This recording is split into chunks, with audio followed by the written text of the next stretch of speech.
Okay, test.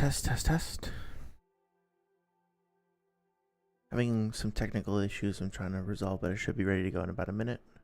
So apologies, it might be incorrectly formatted to start, but I should resolve it pretty quickly.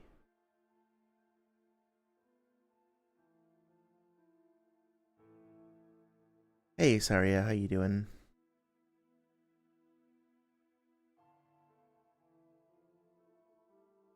I think this would have resolved it. Just a couple moments before the stream started, of course, my monitor died, and so I had to kind of try to scramble to find another solution, but I think I'm all set. One sec.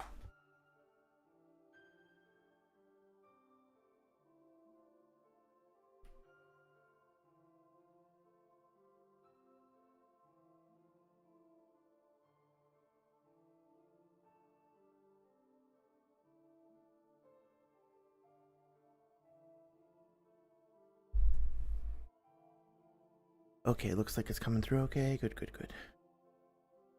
I'll do my best to stay up with chat.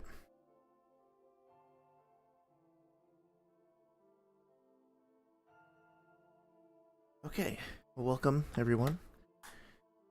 Thank you so much for joining me on the journey through Drangleic over the past little while.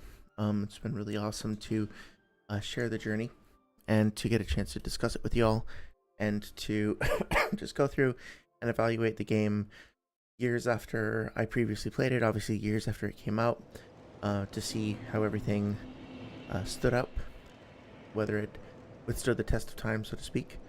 Overall, I think, as I mentioned previously, my affection for the game has only grown over time. I still am very much enamored with it, and I think despite its flaws and its idiosyncrasies, it still has a lot to offer and a lot to say. I find it a very interesting, compelling game, and hopefully I've been able to kind of demonstrate some of the interesting parts of the game. My hope is that if anybody watched the stream who was a little skeptical of the game, that maybe you learned one new thing or found one new thing to enjoy. If you liked the game, on the other hand, I hope you had a good time, but maybe I was also able to bring about to call attention to something that the game might have done better. So regardless of your perspective, hopefully you would have gotten something out of it one way or another.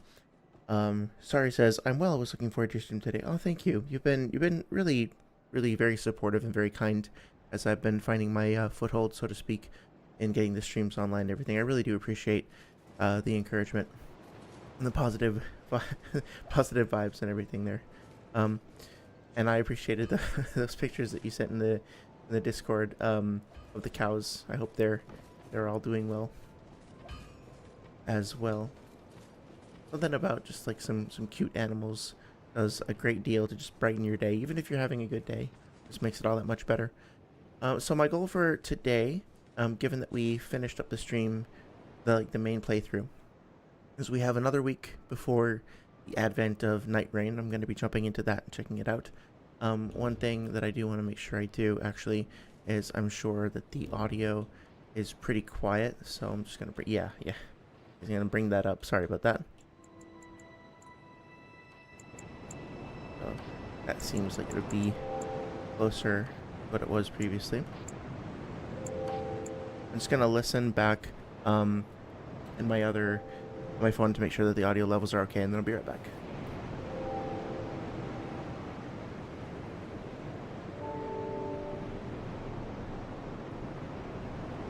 It's a little louder than I'm used to.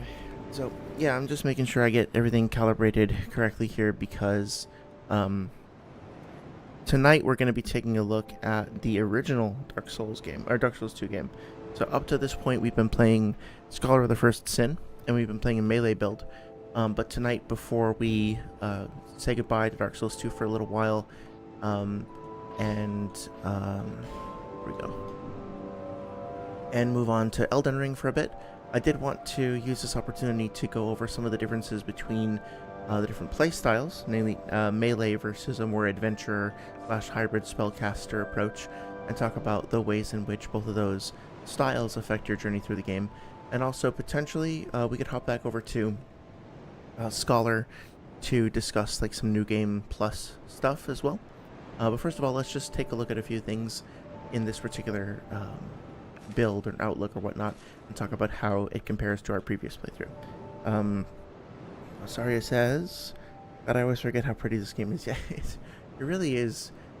It hits this perfect vibe of serene and haunted and forlorn and quiet and sad, but also beautiful. Majula is such a nostalgic place. It feels like it's filled with cool parts. I don't know how to describe it, but like the sadness. It's gonna sound a little pretentious, but whatever. Like, I think it's an accurate way of describing it. Just like the sort of sadness that you feel when you say goodbye to a friend and you're like watching them get on the bus to leave, and you know you're not sure when you're gonna see them again. It's like that kind of feeling, but also the feeling like you just came home after a really difficult period of work or a really long journey yourself, and you come home to your house and all of a sudden it's just very quiet and there's nobody there. You're just kind of like on your own, and it feels like home and it feels comforting, but it also feels like something's missing, you know, just a little bit hollow. I don't know if that makes any sense, but that's kind of how I feel when I'm in these spaces. So let's see, just to get started, I think I was playing around with, I got to Iron Keep, and then oh yeah, I was going towards Seldora, so maybe we'll go there and just kind of play a little bit.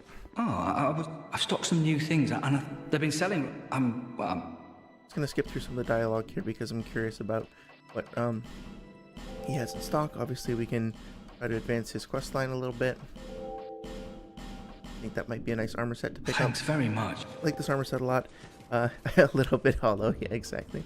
Oh, I was so proud of myself when I made the stream titled like Hollow Pursuits or whatever it was. I was like, it's so funny because it's like, because the game is hollow and I'm sorry, I just thought it was super clever. But then, you know, I wanted to use that same sort of pun like a dozen times, and obviously I can only kind of get away with it once, maybe twice. I have to time it correctly. So I actually, when I was making the thumbnails for the Naruto streams, I tried to make a pun every time. I tried to make it like a double entendre. Sorry for my terrible French pronunciation. But then I would sit there, I would take like half an hour to actually design the thumbnail, and then I'd be sitting there for 2 hours staring at the ceiling, being like, no, that's not funny, no, that's too dumb, that's a dad joke, I can't get away with that. And I was like, you know what, screw it. I'm just gonna call this one Fast Lads, or this one, like, I don't know, whatever silly titles I came up with that were just maybe not quite so try-hard, so to speak.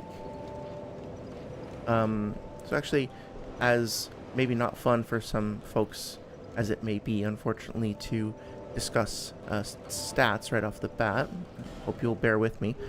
One thing I wanted to talk about, sorry, let me take a step back. So to summarize, I wanted to talk about the sorcerer / battle mage playstyle, because many of the critiques of Dark Souls 2 that I've seen usually have the folks who are very critical of the game tend to approach the game from a primarily like sword and board melee style of play.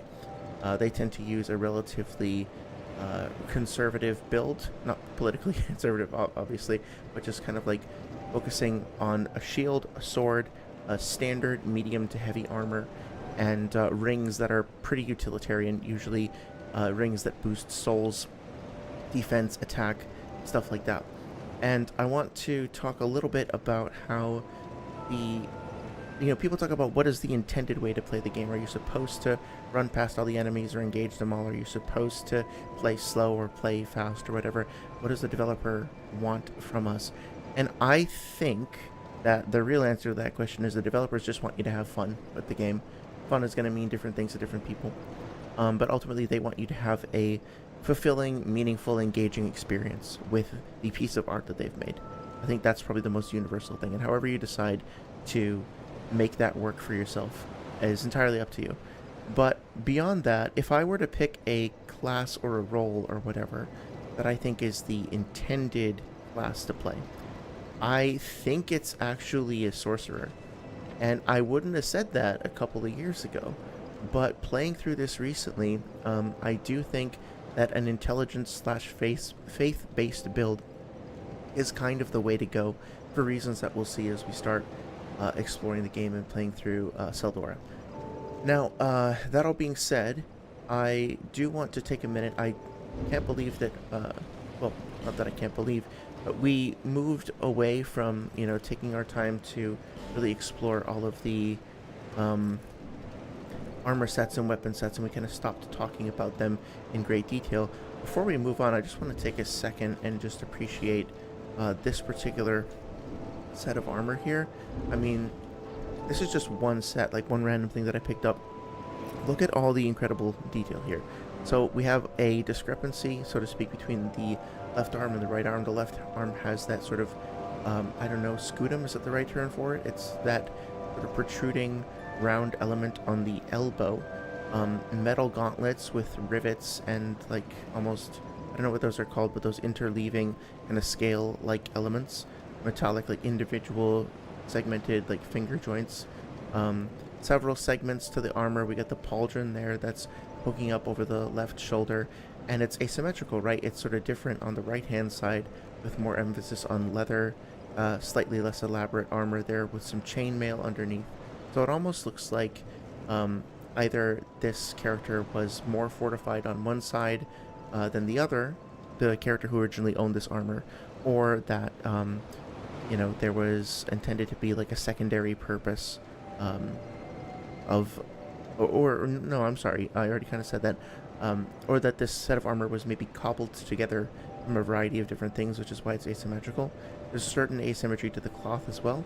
There's a nice sort of regal looking cloth that's then underlaid by a scale that's layered under those like individual segments. I forget what those are called, but then like more metallic segments on the knees and the shins with leather and cloth in the back. There's several pouches for supplies. There's, a cloth, a sash or scarf might be the right term for it, and it's kind of hard to see, but a little necklace, a little ornament there, and like a spare dagger, which your character unfortunately can't really use. So there's a second pouch under there. So this armor set over here, granted, I'm not sure who it previously belonged to. I'm not sure where the lore is.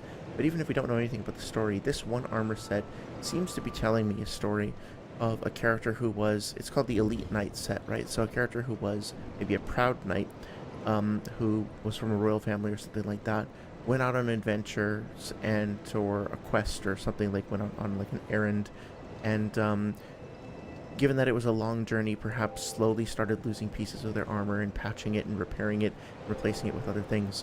Or it could be the story of a knight who wasn't from a royal family but who wanted to be one, and so gradually started accumulating scraps of armor, putting them together and forming their own. Or it could be that this piece of armor is bespoke.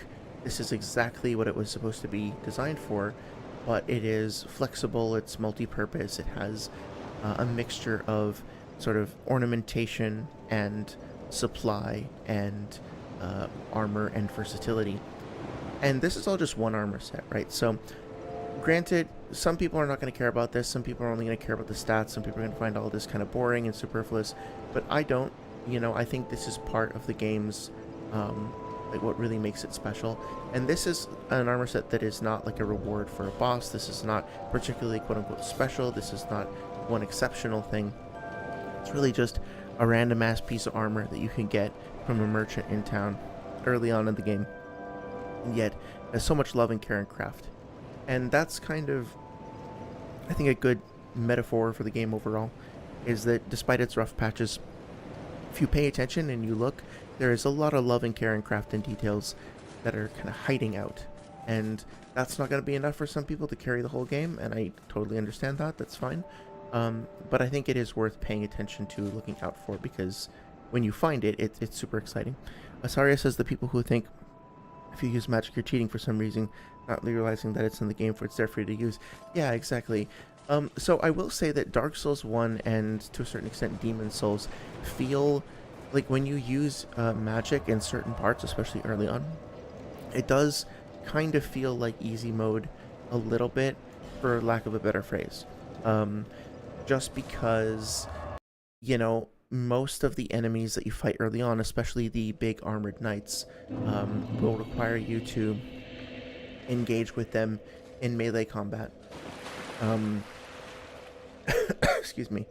And if you're not particularly adept at that melee combat, then, or like, so here's a good example, right? Like, if I'm not really skilled in melee and I don't want to have to deal with this guy and worry about like my dodge timing and stuff like that, if I manage to just snipe him before he even gets to me, then I might be at a significant advantage, particularly if one of the main appeals or challenges of this particular area is, oh, well, you're supposed to navigate through a difficult melee like gauntlet in the water and stuff like that, right? Then okay, well, I can just circumvent that by standing at a distance and sniping and defeating enemies before they even get close to me. That is a potential reason to feel like it's easy or that it's cheating. I think saying that it's cheating is a bit much, but I understand to a certain extent where people are coming from when they say that. I don't know if I'm necessarily going to go through the Royal Rat Vanguard, but I thought it would be good to just give it a try again to see how our melee build experience compares with that. Sorry, says, I love this kind of sorry, if I can fix this. There we go. Sorry, says, I love this kind of stuff. I think stats are super fun, but thinking about all this other stuff is just as important to me because there's so much passion you can see in it, and I find that great. Yeah, I really agree, and I really appreciate your phrasing there. The passion, the love, the care, the craft are all so important, and they're so evident to me. Like, I really do feel like that is part of what makes the game so special. Just 1 second, sorry.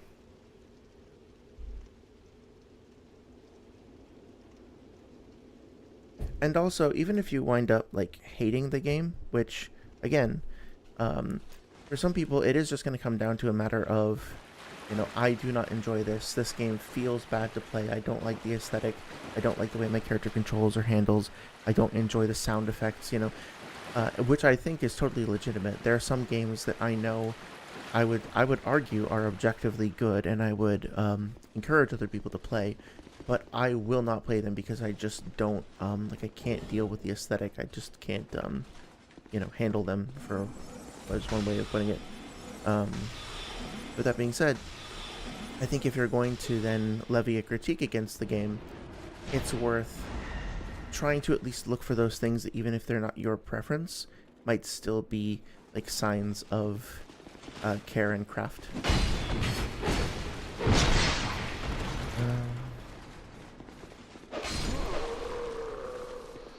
So, something that I just want to try to be aware of here is that I said before that a sorcerer, I think, is the correct, or is like in the intended way to play. That being said, I have a few different sorceries here. I don't have a huge variety of all kinds of different things yet. I'm still pretty early on. But I have a light arrow that is sort of quick and easy to use. I have a heavier one that is a more precious resource that takes a bit more stamina, more charge up time. I have an attack which is a magic spell, but it deals physical damage and has a larger AoE to it. But as you can see, none of that is really helping me against this guy over here because he's so armored. Now, I can absolutely kind of get close to him and try to use magic, but given that charge up time, I have to be careful. And each of the individual magic uses, magic casts, is something that consumes a, well, that's cool, a semi-renewable resource. In other words, I won't get it back until I go back to town.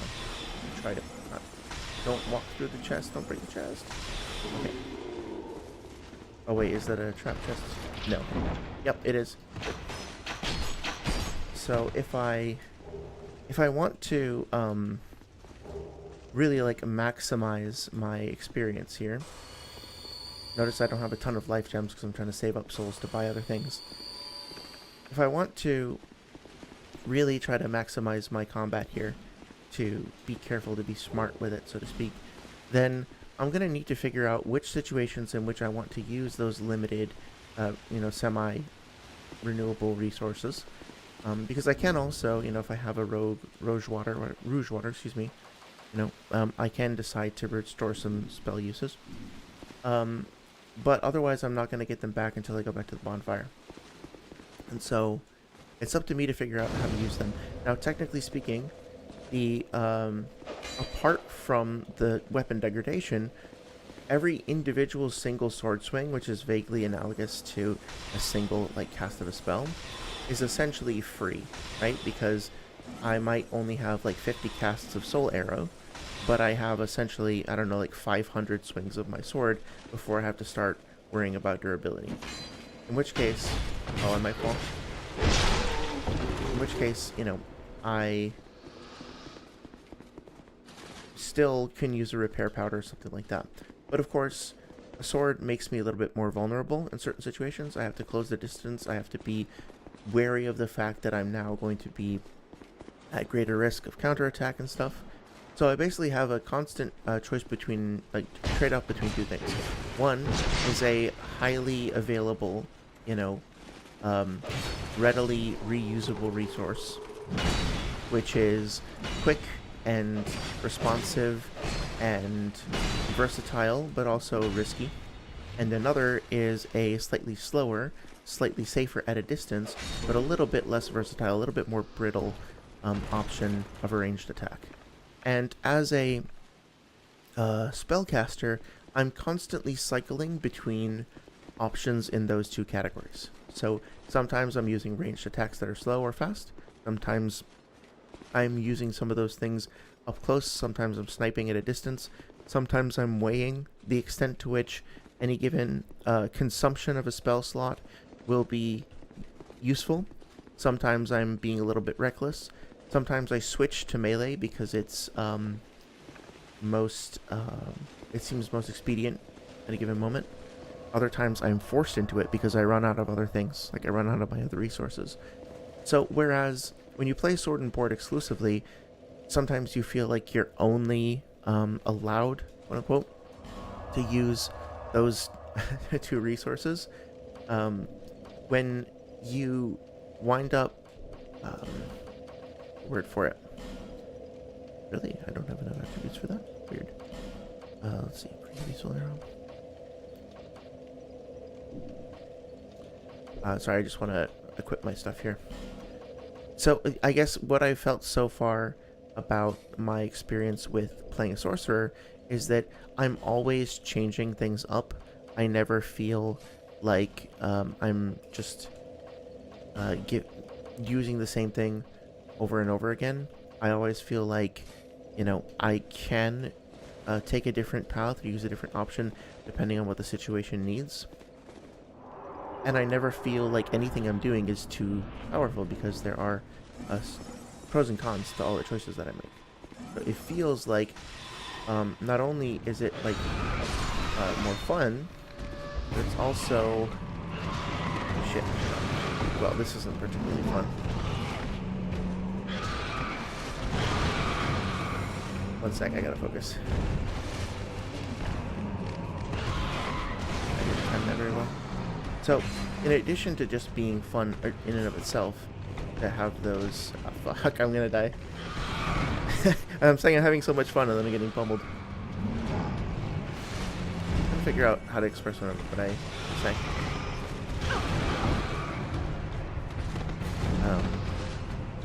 Probably just gonna need to yell here. Alright. No, maybe not. Should be good. Okay. I'll just let him charge at me. There we go. Okay. So, basically, I'm never 100% sure that any given attack that I do with, a magic attack is going to be the best thing I could possibly be doing in a given situation. Why did I take Hush? Why did I take Hush? No, where's my... Well, that's a perfect example, right? I took the wrong spell. But basically, I feel like I can continually adjust my playstyle according to what the given situation calls for. And so far, it hasn't felt broken. It hasn't felt like it's cheapened the experience at all. Quite the opposite. see, like, this, for example, I still... So at the end of the day, like, my spell casting isn't getting me out of trouble, necessarily. It's just giving me another way to deal with it. Because ultimately, that fucking dog is gonna come up to me. He's gonna start slashing at me. I still need to be able to dodge or to block. I still need to be able to figure out how to mitigate his attacks. Right? And honestly, I'm not even playing like super efficiently. I just really love the music in this fight. Charge sword. Yeah, so I still need to be able to do that. Probably would have made sense for me to switch to my sword, so let's try that. If I switch to my sword, granted that the fire on the sword scales based off of intelligence. So notice that I was... Yeah, okay, so that's another thing. Let me focus up a little bit here, and then I'll kind of comment on it. So that was damaging me, so now I back off. With the spell. I feel bad for the guy. Yeah, okay, so I feel like if I had fought that guy, fought that boss just using sword and board, basically I would have felt pressured into performing in a very specific way and using a very specific set of techniques, kind of like in Sekiro. And it would just be a matter of memorizing the incoming attack patterns, learning how to respond to them with the correct prompts and dodge out of the way and stuff like that. Whereas here, I felt like I was constantly evaluating the battlefield and deciding what would be best for any given situation. So when I noticed that my spells weren't working because I wasn't able to kite him effectively, I was basically like, okay, well, I'm going to need to let him lunge at me and then see if I can get at him from up close. Pulled out my sword, dealt some damage there. Then when he started to do his like belching attack, I was like, okay, well now my melee attack isn't going to help me because I'm within range of a dangerous AoE attack. What if I back off and use my range ability instead? And then I did that, right? So if I had started to run out of spells, then I could have gone into my inventory and used some of the resources there, including like the lacerating knives, poison knives, or whatever else, or just replenish some spells. So over the course of any given combat beat, I'm feeling like there will be opportunities where acting defensive will be to my advantage, acting evasive will be to my advantage, acting like getting up close will be a good thing, fighting at range will be a good thing, because the fights in this game are actually fairly dynamic, even though they're simple, and at any given time it might make more sense to use a melee or a ranged variant of an attack. So what I'm describing could also be accomplished via having just other ranged items like a bow, but magic specifically is great because, you know, you can apply a magic buff to any given weapon, and then that magic infusion, will cause the weapon to scale with your magic stats. So that can be lightning for faith, it can be fire for magic, it can be dark for magic, it can be, I think, fire actually scales based on faith as well, or it can just be pure magic damage. So you have multiple pathways to make your intelligence work for you. So basically, if you're a pure caster and you never use melee, I actually think that would be just as limiting as being a pure melee build, and it will wind up sort of pigeonholing you and making it more difficult. But if you play as a spellcaster for long enough, sooner or later the game will force you into a situation where you really need to have some kind of melee weapon, at least one melee weapon. And then the more you start using that, and the more you start realizing that your melee weapon can actually piggyback off of the bonuses from your magic, then you realize, oh, okay, the game is actively telling me, like, hey, use all the shit. All of it. It's all good. Try it all out. And basically make yourself into, like, this versatile, unstoppable, like, resourceful beast, right? Like, think about Guts from Berserk, who ends up being a big inspiration for this game in a lot of ways, and how many different individual tools and tactics and options that he has, even though he's just one, like, warrior, like a berserker warrior by definition, right? Still has lots of versatility. Asaria says, so when you're a sorcerer, you're not feeling as restricted. There's always more paths in a sense. Yeah, absolutely. Granted, like I was saying, if I were to just be a pure sorcerer, I do think that would restrict me quite a bit, at least until... okay, at least until I get to the point where I have like a wide variety of different spells with different effects. So that's also another thing though, is that sorceries will give you access to things like Hush, which I think helps with fall damage. I forget specifically, let's take a look. But it obviously, like as its name implies, also makes you quieter. Oh yeah, so this one just reduces the sound made by its caster. So now I can kind of come up on this guy without having to really worry about being stealthy. And just, well, I should have gotten a backstab there. I don't know why I messed that up. But, you know, it gives me an option to kind of explore an area without being harassed by enemies. Like, I should just be able to walk right past this. Oh no, the splash of the water. But that's actually cool. I never realized that before. But the splashing of the water alerted him, whereas my normal footsteps probably wouldn't have. It's a really nice detail. But then also, I don't have it equipped right now, but there's, you know, you saw Chameleon probably. There's a, yeah, Chameleon will let me change my form. I can experiment with that in a second, hide myself. Cast Light is a nice utility spell. This one is really weird. It just kind of like pushes enemies over from a distance. There's like a homing beacon. This area deflects, this ability deflects spells. This ability is basically like a little Gatling gun for a couple of seconds, and that's without even getting into like the faith-based stuff versus like the fire-based stuff. So technically speaking, you have a lot of options and versatility with, oh, one sec, I think I'll get 15 of these. Gavlan, what? With Gav? Sorry. Many. I think, you know, you can argue that a lot of this just applies to your regular weapons as well, because there's a wide variety of weapons with different movesets and different ranges and different utility and stuff like that. But no weapon is going to make your footsteps quieter or make you take on the appearance of an environmental object, as far as I'm aware. There might be some boots that do something similar. There are a couple of things, like there's Get, come on.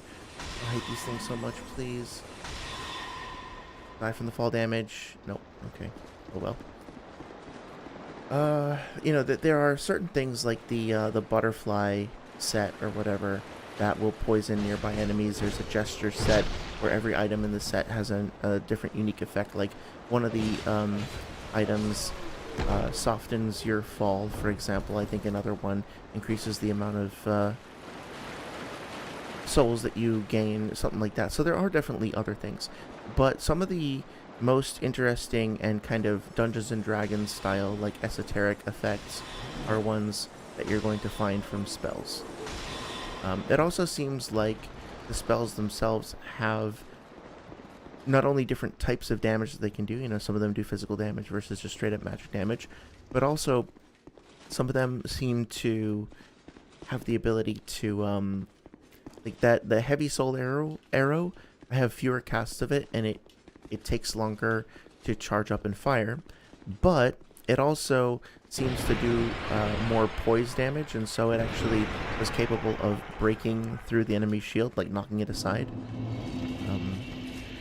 But yeah, I guess I wind up finding that sorceries are not they're sorcery as a election of abilities is very versatile and capable of accomplishing a great deal, but there is no one sorcery that feels as, I guess, ubiquitous and useful in every single situation as like the longsword or the saw cleaver from Bloodborne. I feel when I'm playing a sorcerer that I constantly have to evaluate all my different options and stay fluid, if that makes sense.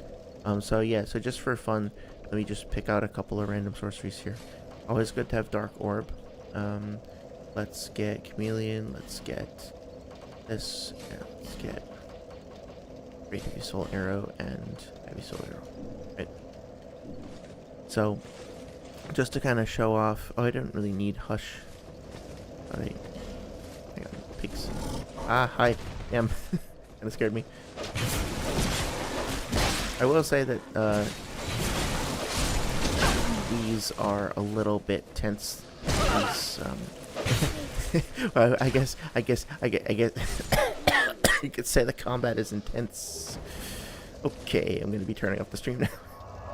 I think I peaked. I don't think I'm gonna be funnier than that.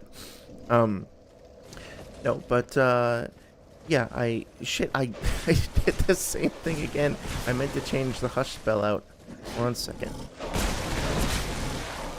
I guess I could just...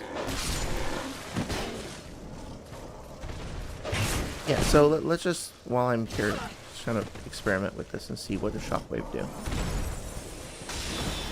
Okay, that was pretty useless.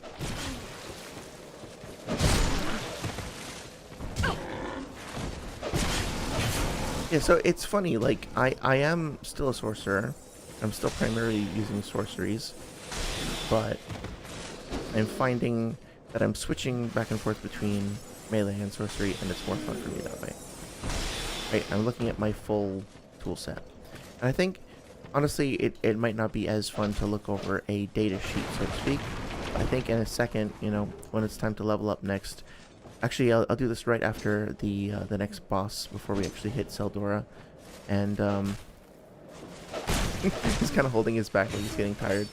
It's funny, I never noticed that in animation before.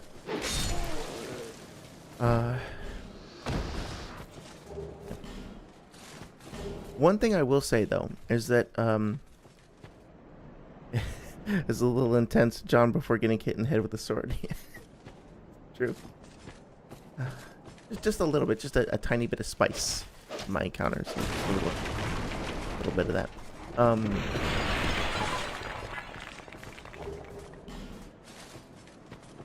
So one thing I will say is that you could potentially, like everything I'm saying now, you could potentially look at as a negative in a certain light.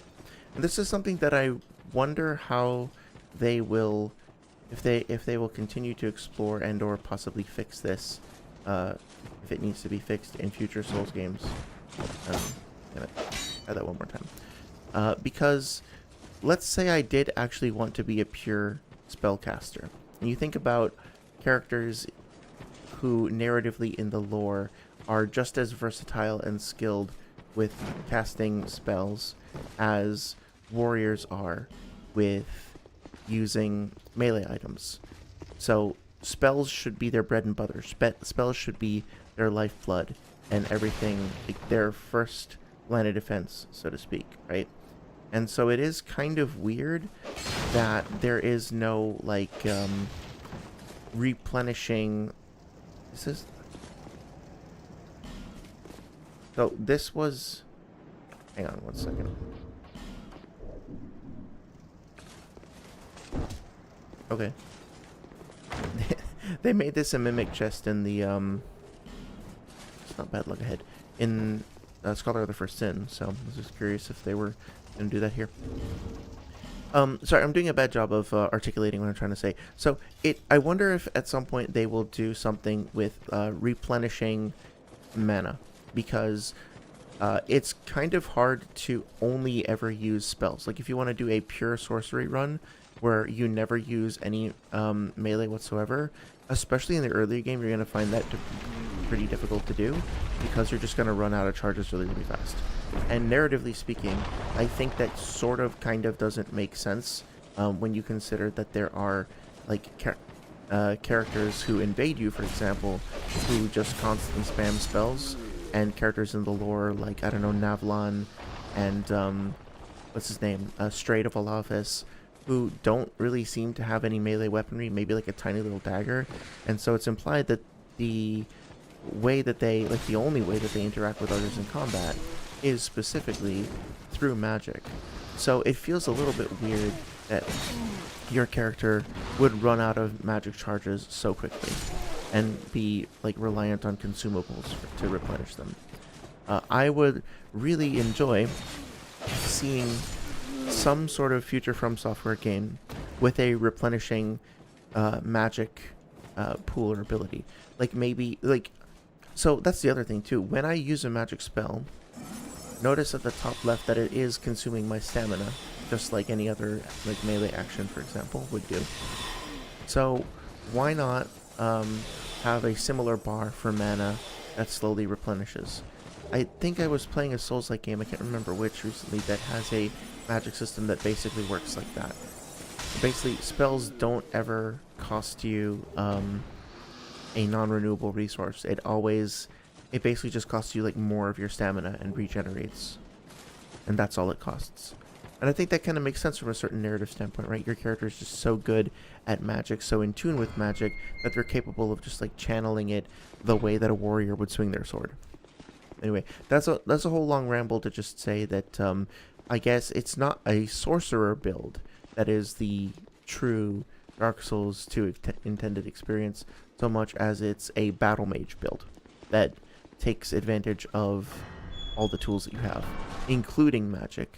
And magic is a big part of that. That being said, let's try some other stuff out here. Okay. Try some bombs. Let's see what happens if I mess with other stuff. Actually, never use these. Okay. Sorry, it says I honestly wish that were a thing for magic. Yeah, I would like to see that. I think they're probably going to do something similar to that in the in NightReign, but it kind of remains to be seen.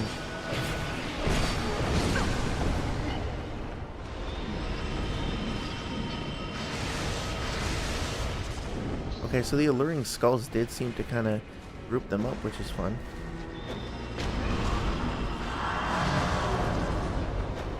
I was kind of messing around, but I was curious to see what would happen if I tried fire bombs and stuff. I'm just noticing now that it's playing the Demon of Song, not Demon of Song, excuse me, the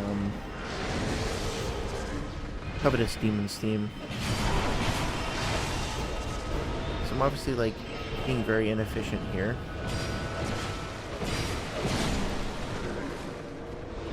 But I'm still not used to that. Yeah, notice how they're all kind of going for the skull?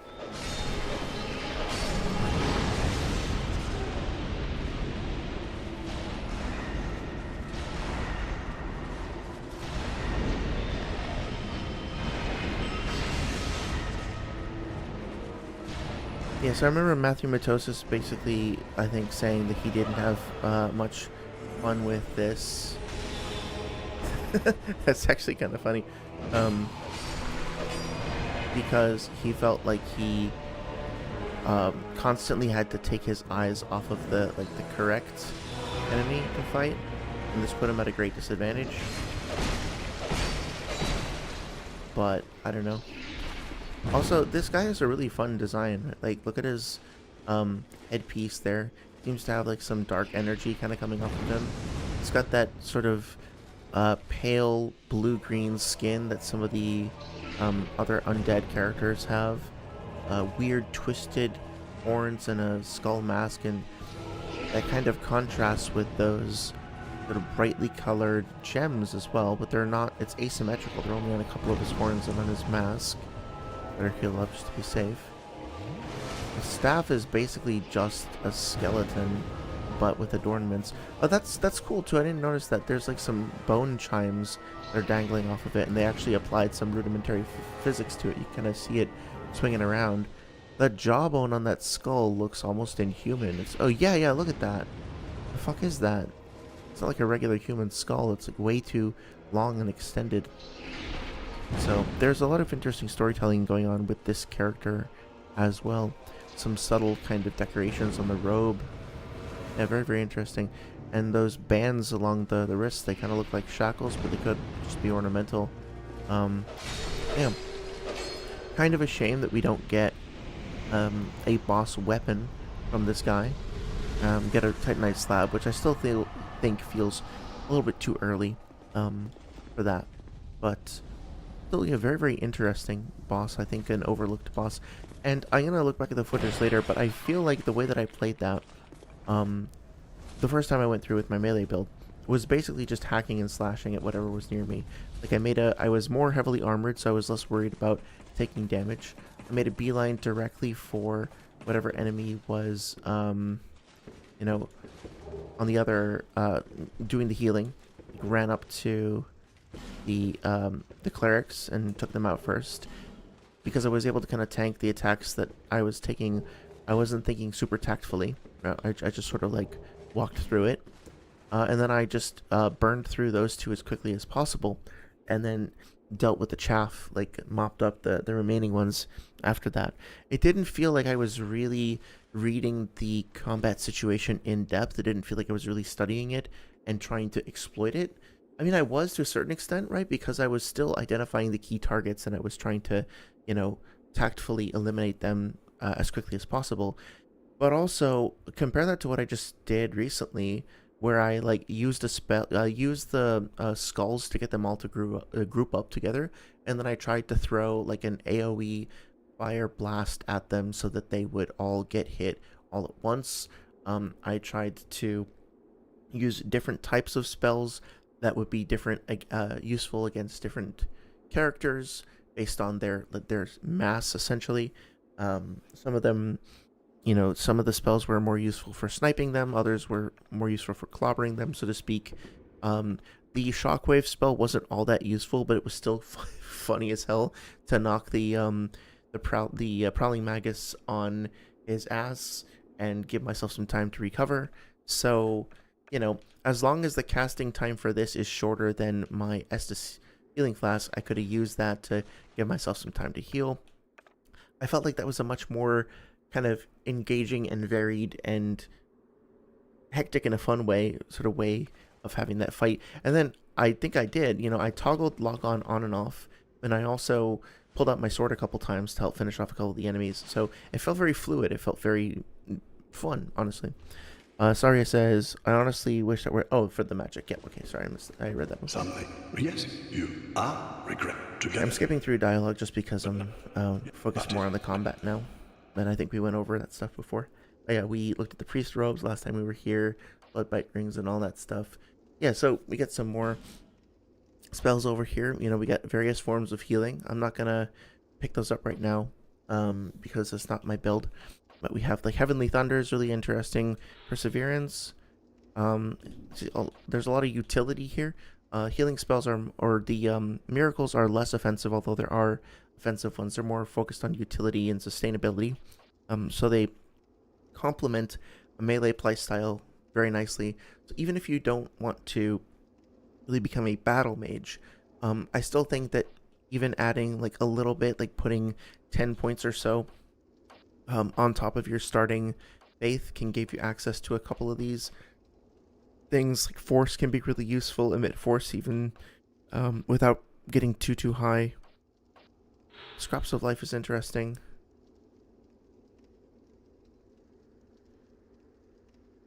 Just reading the description there. So yeah, sorceries or hexes are also really interesting too, because I forgot about that. Normally, the way that spellcasting worked in previous games is that if you wanted to be a priest or cleric type character, you would learn the priest or cleric type spells, and then you would cast them with the priest or cleric type item, namely, a chime or something like that. Whereas in this game, it's more about the nature of the spell itself, and that's something that they do kind of explore later on as well.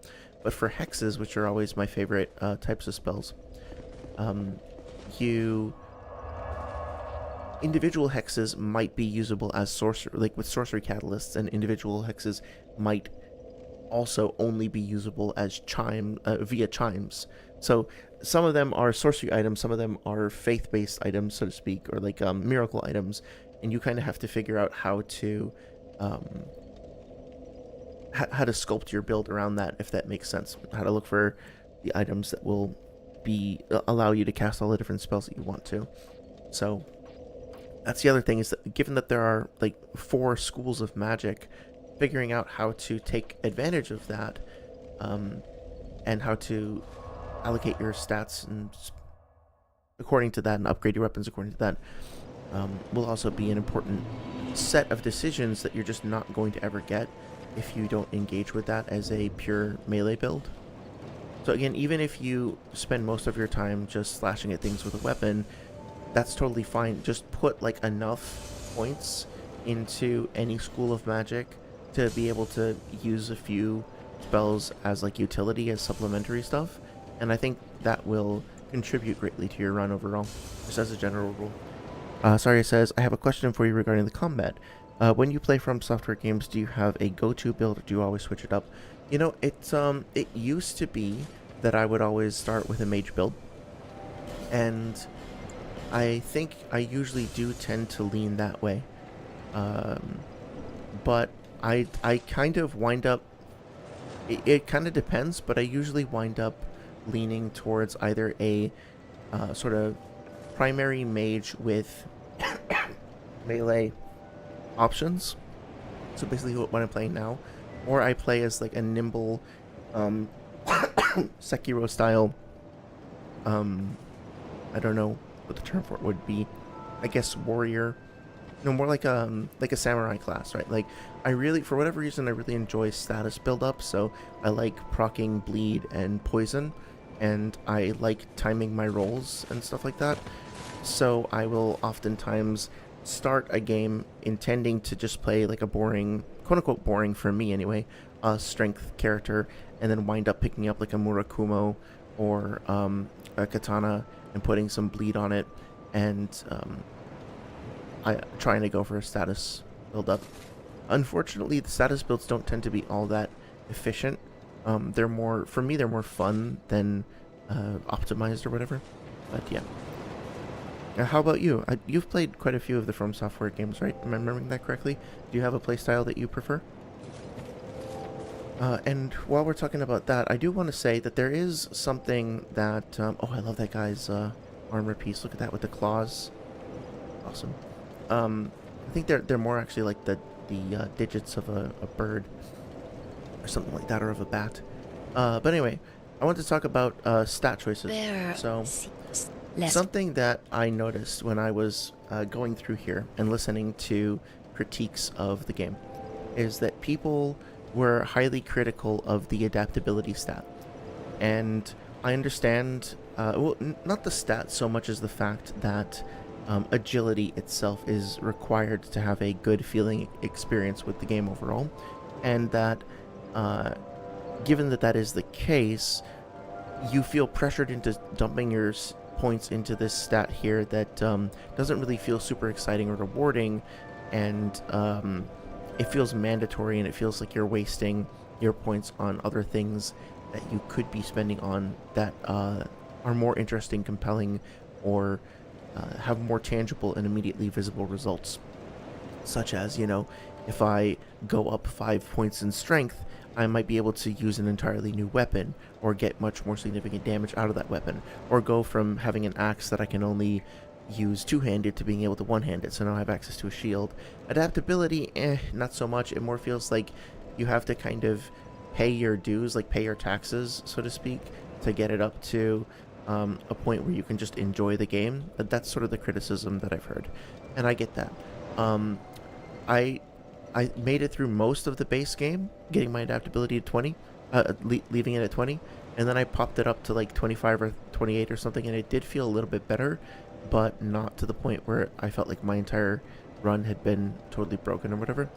Here's the thing though, when playing a strength build, or the build that I was playing before, everybody is going to need vigor to a certain extent, right? Like, you can play the game with low vigor, but especially when you get to the DLCs, if you don't have at least 30, and like, let's be real, unless you're like very, very good at the game, more like 40, you're probably going to have a really bad time.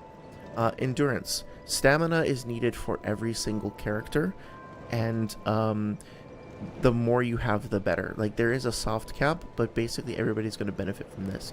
Vitality. Depending on your build, everybody is going to benefit from having some form of armor and protection, and you're going to want to be able to carry more things and just have more items and weapons on you, like maybe 2 different melee weapons and a staff or something like that, or maybe have like a shield and an offhand weapon, right? So the more of this you have, the better. This caps off more quickly though, so you don't need it as much. And especially if you have higher stamina, you want to play a play style that means that you focus more on rolling than on just tanking hits, then you don't need this as much.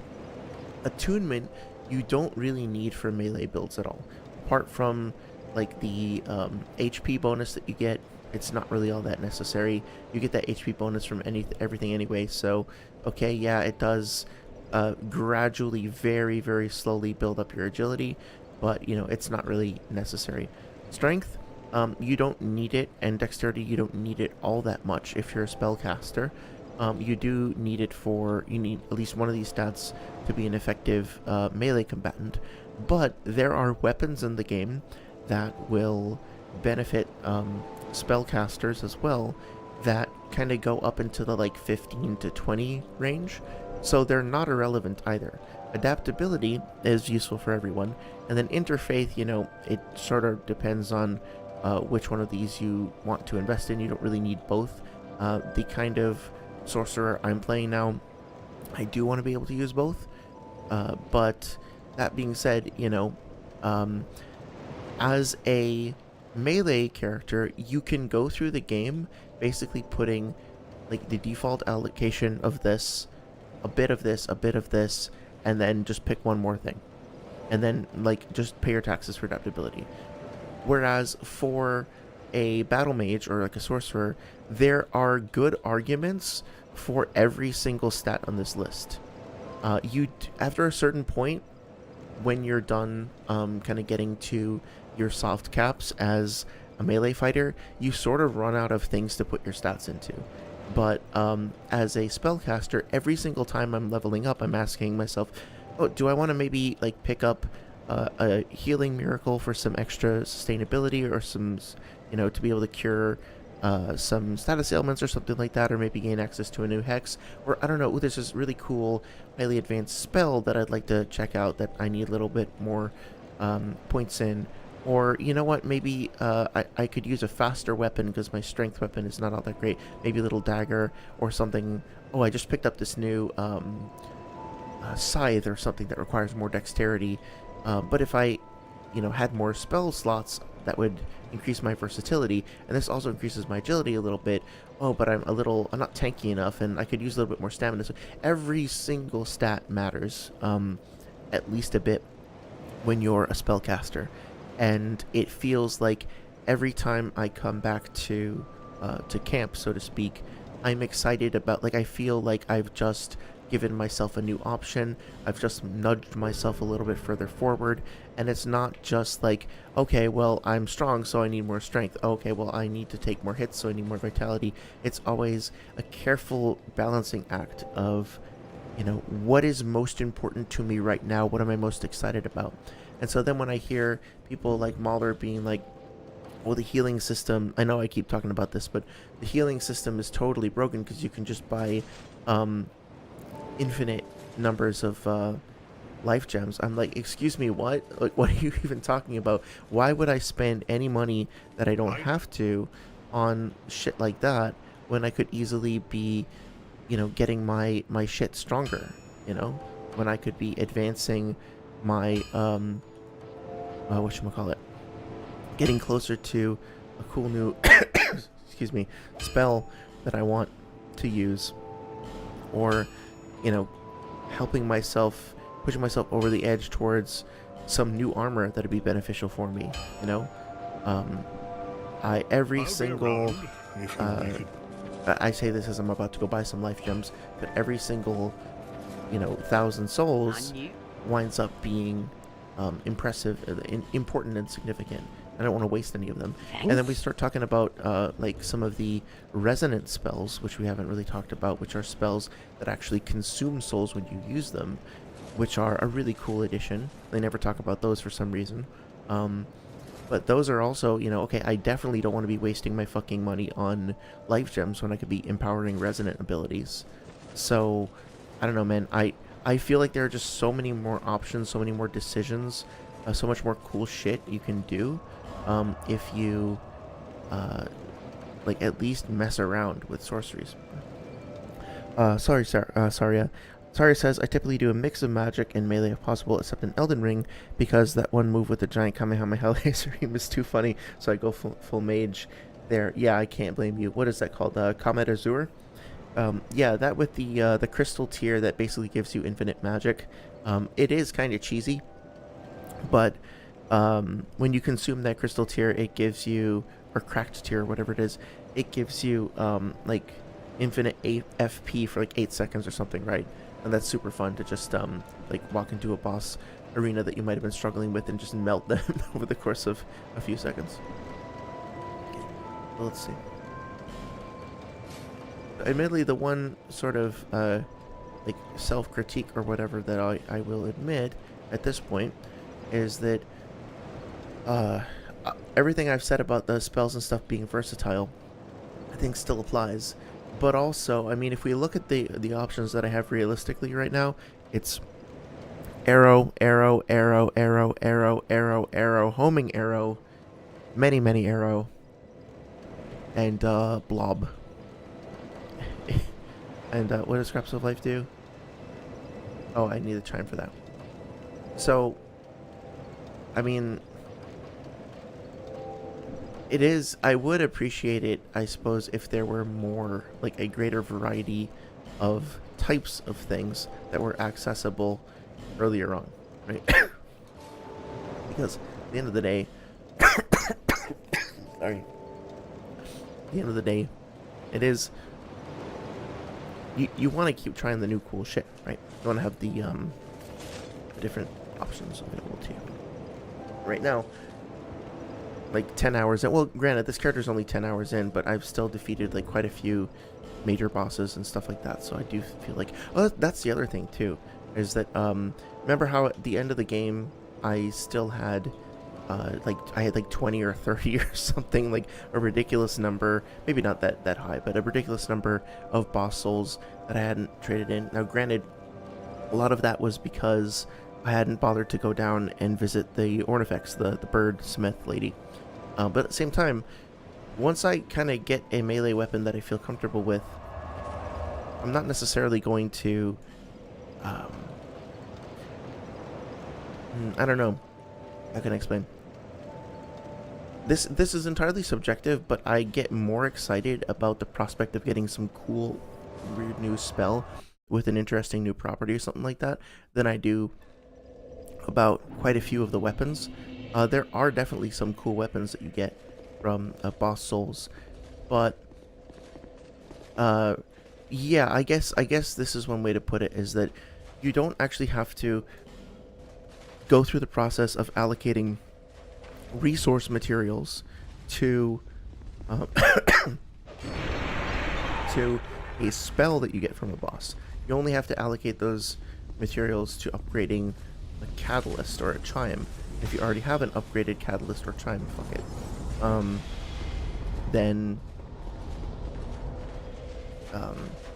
you can turn in 10 different boss souls and have it not feel like a waste, because as opposed to like if you turn in 10 different boss souls, if you turn in 10 different boss souls for sorceries and you're already a sorcerer and you already have an upgraded catalyst, then the worst case scenario is maybe you decide that you don't like those particular sorceries and you lose them all that much.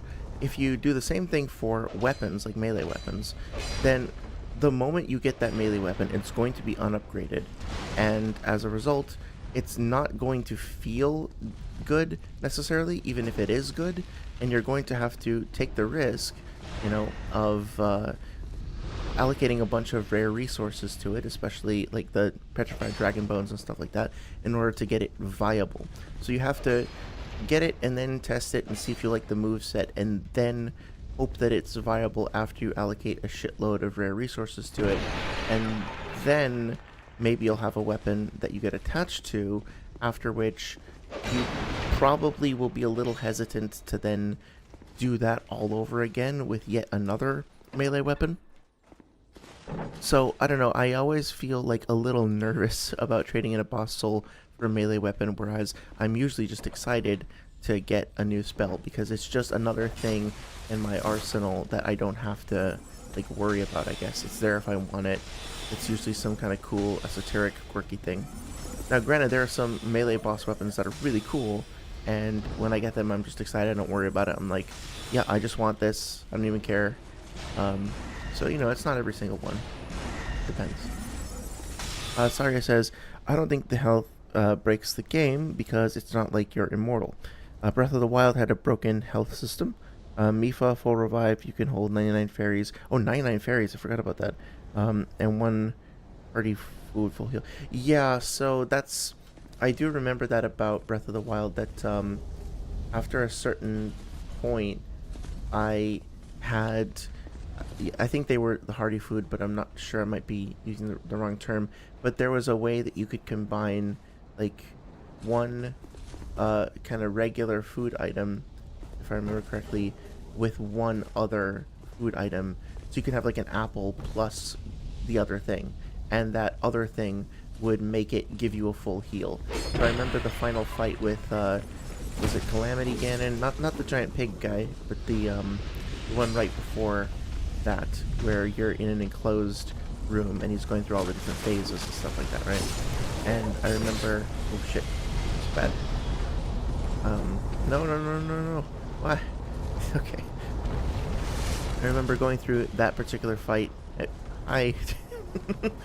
And I felt like zero tension after a while because I just kept pausing, like getting to a certain point in the fight, and then being like, oh no, my health is low, and then pausing it, and then going into the menu, and then getting out a single fucking apple, and then getting all my health back with no negative consequences whatsoever. Right? And that to me, I think you could argue is broken in a certain sense. At the very least, it's immersion breaking. The other thing I forgot to mention too is the rings. So when I play a melee character, I tend to find that I use the same rings most of the time. I usually use the Ring of Blades for added melee damage. I use the Ring of Steel Protection or the Giant's Ring for poise or whatnot, or defense. Or I might use the Royal Soldier's Ring to give me access to heavier equipment. Stone Ring makes me do more poise damage. I can sometimes find myself using that. I always use a Chloranthy Ring on any character because I think it's just like so important to have the extra stamina regen. Maybe I'll use life regen from time to time, but for the most part, you know, my guy is just like a big, slow armored dude that hits things hard.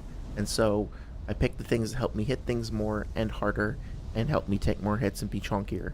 But that being said, when I'm a spellcaster, I have more choices to make, right? Yes, I definitely need more stamina regeneration, but I could also see using this because I haven't allocated many stat points into my vitality to begin with, so I'm a little bit weak, a little bit frail, so I could see myself using this. I could use this, which would just give me a flat physical defense boost, or I could use this, and this would help me get more, like, because better armor can also increase your resistances to various forms of magic damage and stuff like that. Ring of Blades, I'm not dealing all that much melee damage compared to a pure fighter, so this can help me supplement and account for that. Or I can use, I can use this, the Clear Bluestone Ring, which makes my spells cast faster, right? There are also items that give me more spell slots, like this one over here. This one increases the number of spells each of my individual spell slots will let me use. So I think it's like, if I usually get 20 uses of Soul Arrow, I'll get 30 instead, but it'll reduce my HP, so this is a more risk versus reward. And there's a whole bunch of other ones. Of course, the Covetous Silver Serpent Ring is good if I'm talking about just harvesting more souls. There are a lot of different choices, and there's a bunch of rings that I haven't picked up yet. There's one that has, I think, what is like the Lingering Dragon Crest Ring that makes the effects of your spells last longer. So if I were to like cast a cloud of poison or something, it would make the cloud last longer. There's a couple of things like that that have really meaningful and interesting effects that I think you have to constantly be weighing your options about, right? Oh yeah, the third dragon ring is really good. Do I have it here, or it's no, just the royal soldier's ring? Yeah, I think you get that later in the game, but that's I can't believe I didn't use that much on my other playthrough. It gives you so many different boosts all across the board. It's very, very useful. Sawyer says, yeah, the hardy fruits, yeah, hardy fruits are so busted. Yeah, I'm glad I mentioned the rings because I had forgotten about them too. I will also mention that, you know, I was just a moment ago I was kind of spamming let's just do spamming those spells. Oh, interesting. And you notice that the basic soul arrow spell sorry doesn't do all that much damage depending on who you're firing it at. So different enemies, you know, at the end of the day, yes, you will do more damage to a given enemy that is weak to fire if you hit them with a fire-based melee attack, but your melee weapon is always doing physical damage, and that will almost always be a consistent source of damage. Yes, there are definitely enemies with shields and with high armor that are less vulnerable to physical damage. It's not an instant win by any, like a guaranteed victory or anything like that, but also it's pretty consistent, whereas despite the like advantage you get from being able to attack enemies at range and all that stuff, with regards to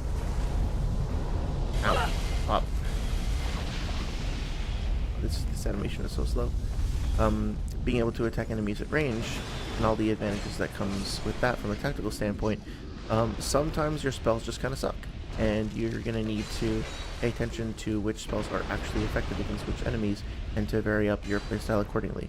So it feels kind of weird to describe the game making your playstyle less viable as a positive, I guess, but it also, you know, one of the things that I remember being somewhat controversial about about Breath of the Wild is the weapon degradation system. A lot of people found that it was kind of annoying that you had to, you know, my friend, like constantly be switching your weapons around and stuff like that. And I don't know, I remember also, just because, you know, I'm so fond of the Master Sword and it's so iconic, and I do enjoy kind of the legendary sword narrative and becoming attached to one particular weapon and that being like your companion through the adventure. I like that a lot. But I also, you can really close it from the other side, that's weird. I also found that when I was going through the game, that I wound up picking up a whole bunch of different stuff and experimenting with a bunch of different stuff and then cycling between a whole bunch of different things in combat because I wasn't just like relying on the Master Sword as a crutch. I do think that the Master Sword's longevity could have been improved. Like when you find that thing and then it winds up running out of juice very, very quickly, that was disappointing. But the overall like weapon degradation mechanic in general was pretty cool. If I remember correctly, maybe things degraded too fast. So if you upgraded something, it would still kind of like go away, or you would, yeah, okay, I guess that's the other side of things, is that I remember finding, like, going through difficult shrines and dungeons or whatever, and then finding something that was kind of gassed up to be a precious or valuable item, and then having it disintegrate within a couple of minutes of me getting it, and that found a little bit frustrating. But yeah. But still, feeling pressured to constantly change up your playstyle, your build, add some variance to it, that felt really cool. Oh, we meet again, kind traveler. No. This is my workshop. In your town, I believe I create all manner of equipment. Normally, I only cater to a very select few, but I have a debt to you. My wares are far from ordinary. I am certain that they will please you. My technique absolutely requires it. Okay, let's see. Oh yes, she has the Murakumo that I got in that my my last playthrough. Oh well, totally missed that. Fire arrows. That's the other thing too, is that like it wouldn't require that much of a stat investment for me to simply grab a bow and then add an additional type of elemental damage. S scaling in dexterity, it's pretty awesome. Let's see. Okay. Lost Sinner's Sword, Dragonslayer Spear. I thought... I can't remember if... I have to see if Strayed will trade me something for the Lost Sinner's Sword. I thought he did. Let's see here.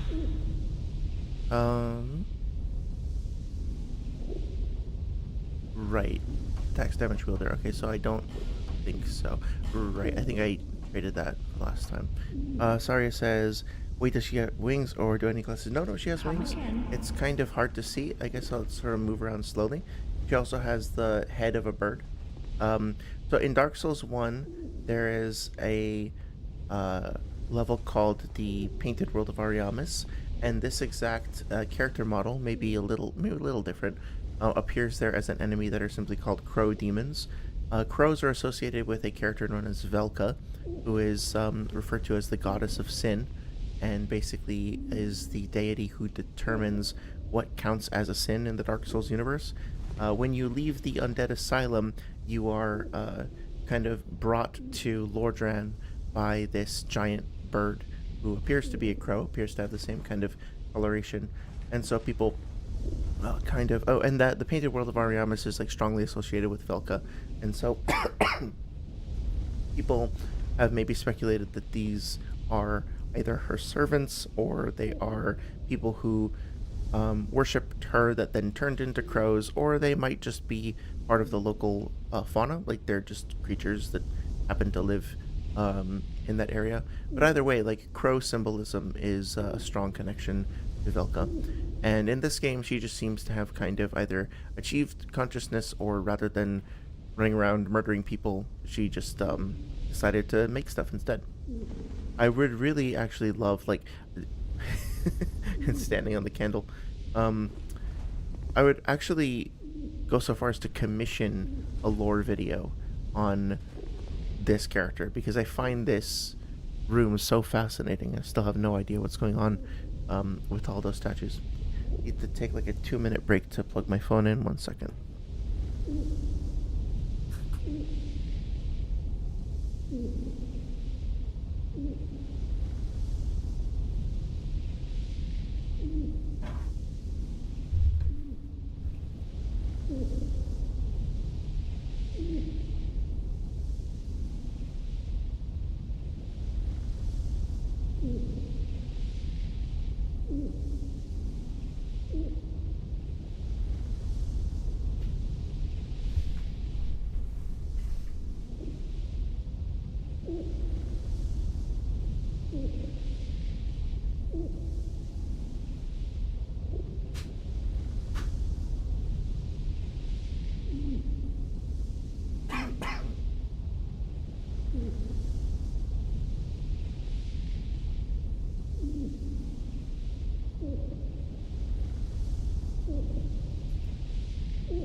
Okay.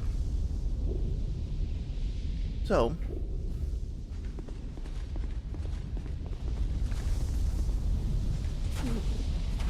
what's my train of thought? I do wish this bonfire was easier to get to. It's kind of a pain in the ass. Oh, hi.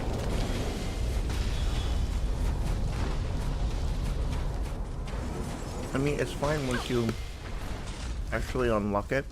Sorry for the clacking noise. I'm gonna take a cough drop. Yeah, so that's a great example right there of if I tried to solve that problem, that combat puzzle, so to speak, just using my spells, I would have gotten boned, because I don't have any AoE spells. At least not yet. So that would have made it a whole lot harder for me to deal with all of those enemies right up in my face. And casting time just wouldn't have been fast enough. If I tried to solve the problem of engaging with that spellcaster by only using melee, that also would have put me in a bind, because obviously my fucking sword can't reach him up there. Which is why it's great to have a variety of different tools that it can use. And to switch between them as needed. Now, granted, I think that this is something I'm pretty sure, I can't remember for sure, that there is a, like, melee-ish spell later on. Like, there's a Soul Greatsword or something like that. I'm not 100% sure. I know there's, like, Soul of Vortex, I think we just picked up, right? And that does kind of create, like, this area of effect, kind of swirling mass that is, better at dealing with, excuse me, groups of enemies.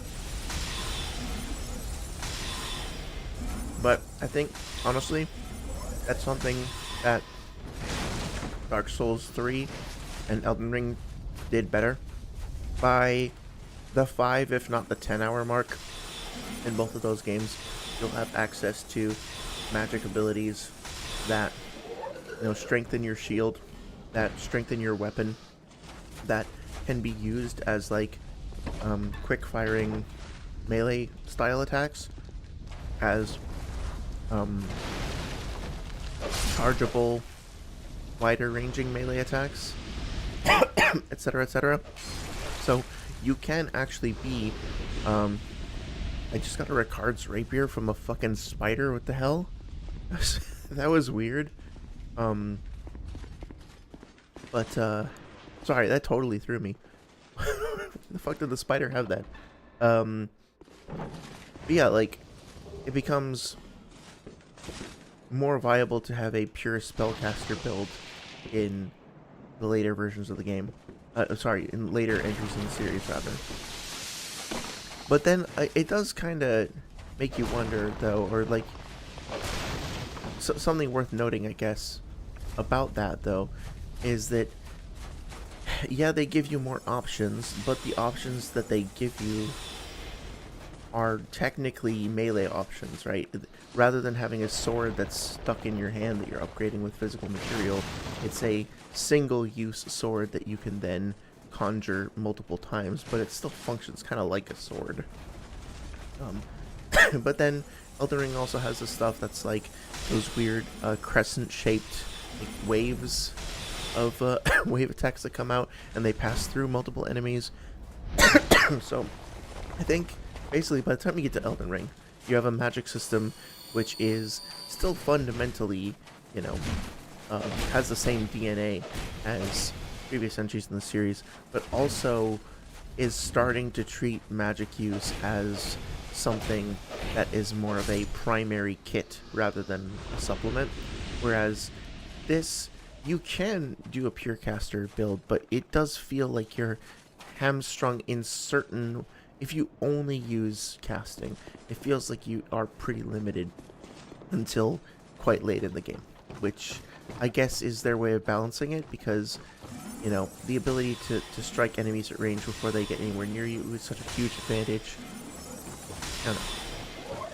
Kind of torn about it. Of course, if the weapons and shit they drop, I can't access them.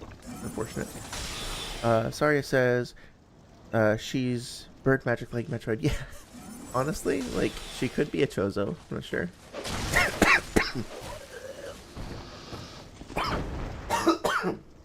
Little cross-verse promotion. Are you excited? I never asked you, are you excited for Metroid Prime 4?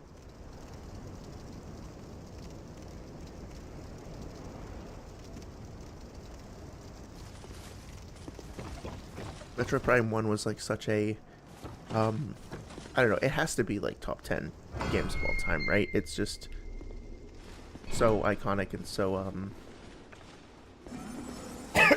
especially for its time. Like some of the stuff they did with the graphic tech in that game is still, we're still catching up. Actually, so not to go from like being a fan to being salty in a single breath, but Metroid Prime 1, amazing game, one of my favorite games ever, probably. Although I haven't played it in so long, I can't say for sure how it holds up, but I have such fond memories of it. Do I seriously have no repair powder? What the fuck is wrong with me? Wow. Yeah, I'm genuinely surprised. I was really looking forward to the remaster that came out recently, but this is something that, as a game developer, I really should not be this ignorant. But I'm putting away my game developer brain for a second, and I'm just focusing on me being like a pissy fan. And I was so like indignantly upset that we didn't get the what do you call it, the like per object lighting that we had in the original game being generated by the, okay, sorry, that's not the right term at all. Sorry, I'm a little distracted with multitasking today. So let me take a step back. In Metroid Prime, originally, when you fired a shot with your blaster, the sphere of the shot would light up the environment around it in a short radius, and so you could basically use it sort of like a flashlight. And as it like went down a hallway, for example, the light would it was a relatively, like I said, short radius light, so the light would like project outward but around it, and so it was almost like a strobe light as well. If you wanted to check a corridor or like a room that was dark in front of you and see if there was anything in it, you would have to kind of aim your shot, and then you would get like a little glimpse of what was around the shot as it passed through the area, and you could decide, oh wait, okay, I think that might be too dangerous, maybe I won't go in there just yet, or something like that, right? Or, oh, I see an enemy over there, okay, I'll lock onto it, and then I'll deal with the next one afterwards. Shit like that. In Metroid Prime, in the remaster, or the way that they accomplished that as well in the original game was actually really clever. So they computationally didn't have the tech or the budget or whatever, like a memory budget, they couldn't afford it in terms of the processor, basically, to be able to render that as like real-time, like actual real-time lighting. So what they did was they had a texture, and the texture itself was a bright texture, and whenever a shot would pass through the environment like that, they would just take the texture and essentially like explode it outward onto the environment, and the texture itself would like apply fake lighting to the environment around it. I'm sure like if there's any lighting engineers listening to this, I apologize, I'm probably doing a terrible job of summarizing it, but basically the point was that it was not a traditional like modern lighting solution where there was a dynamic light that was passing through the space and actively generating lighting and shadow in real time.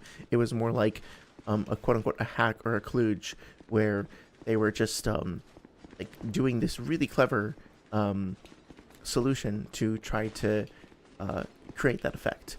And it worked, and it was awesome, and it added so much atmosphere. But beyond just looking cool, and being impressive from a tech standpoint, it also literally acted as it added to the environment and the feel of the environment, like the atmosphere is what I'm looking for. But also to it gave you like tactical information. It was a tool. It was useful. It turned your weapon into a scouting tool in a way that it wasn't previously. And then in the remaster, they just kind of like didn't do that. And they were like, yeah, it was too expensive. We couldn't afford to render the lighting with our new lighting engine. And we couldn't afford to do the way that we had done previously either, because it was like too complicated. And like, guys, they figured out how to do this like 20 years ago on multiple previous generations of tech. And you have the entire source code that you can reverse engineer. you have all the benefit of hindsight and 2 decades of time. You really couldn't figure out some way to fake it.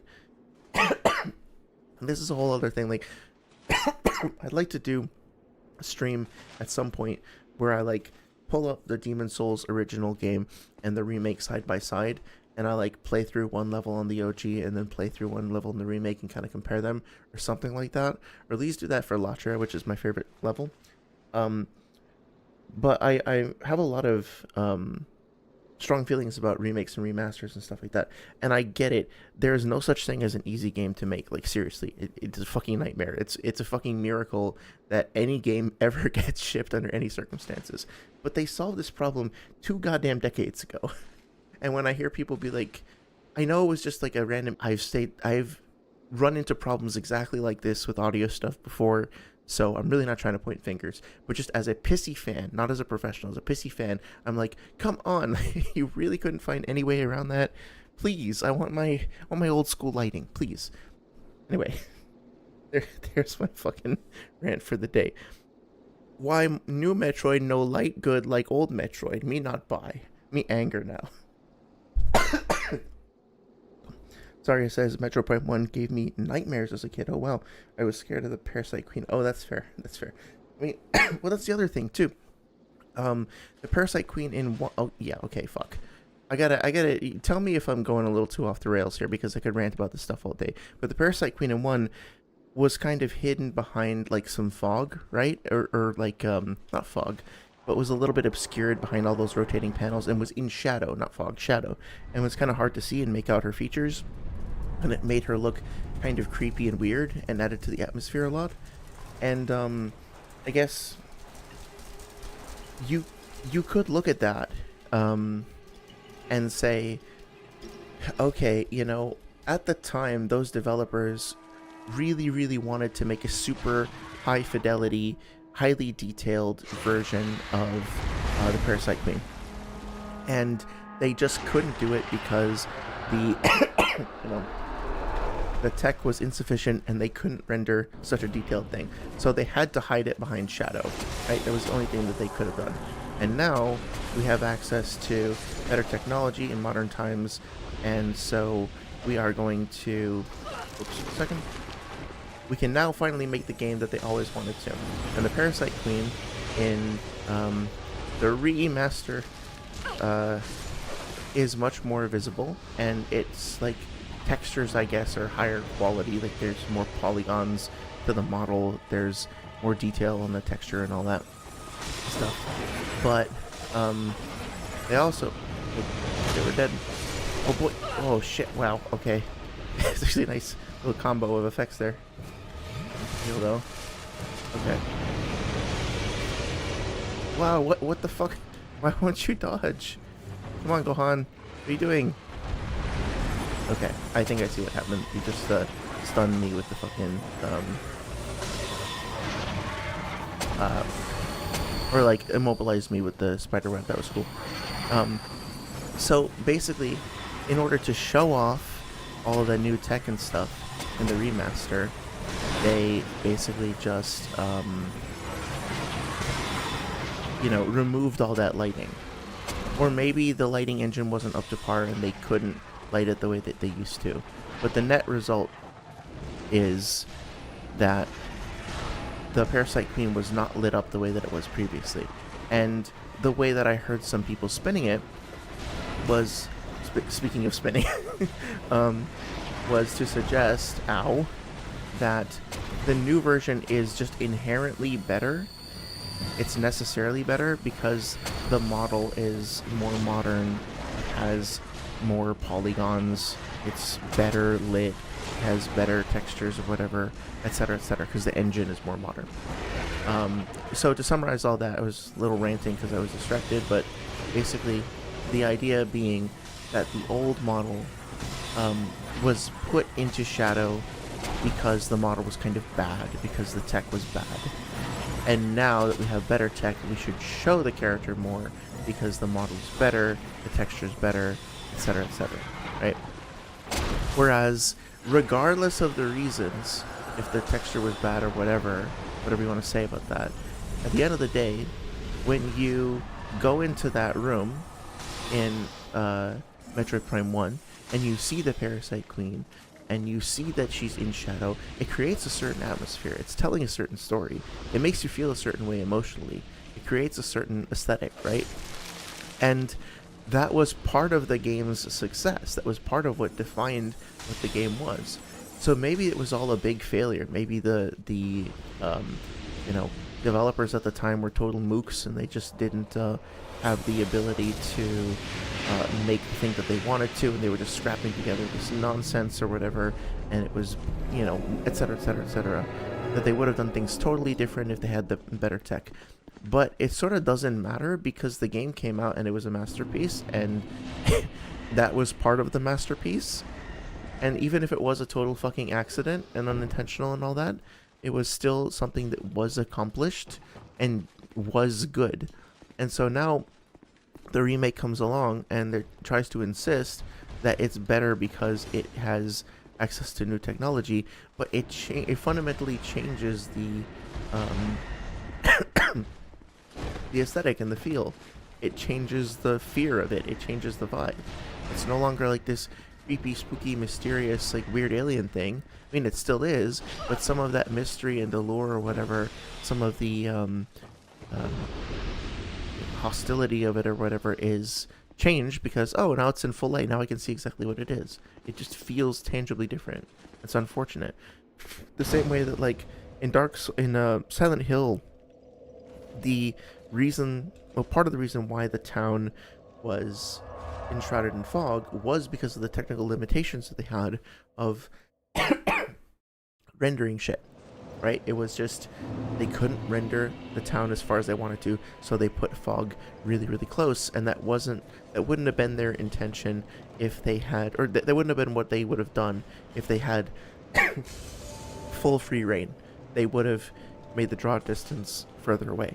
But as a result, even though that was not what they had intended or whatever, they created, or it would have been their first choice, I guess would be a better way to put it.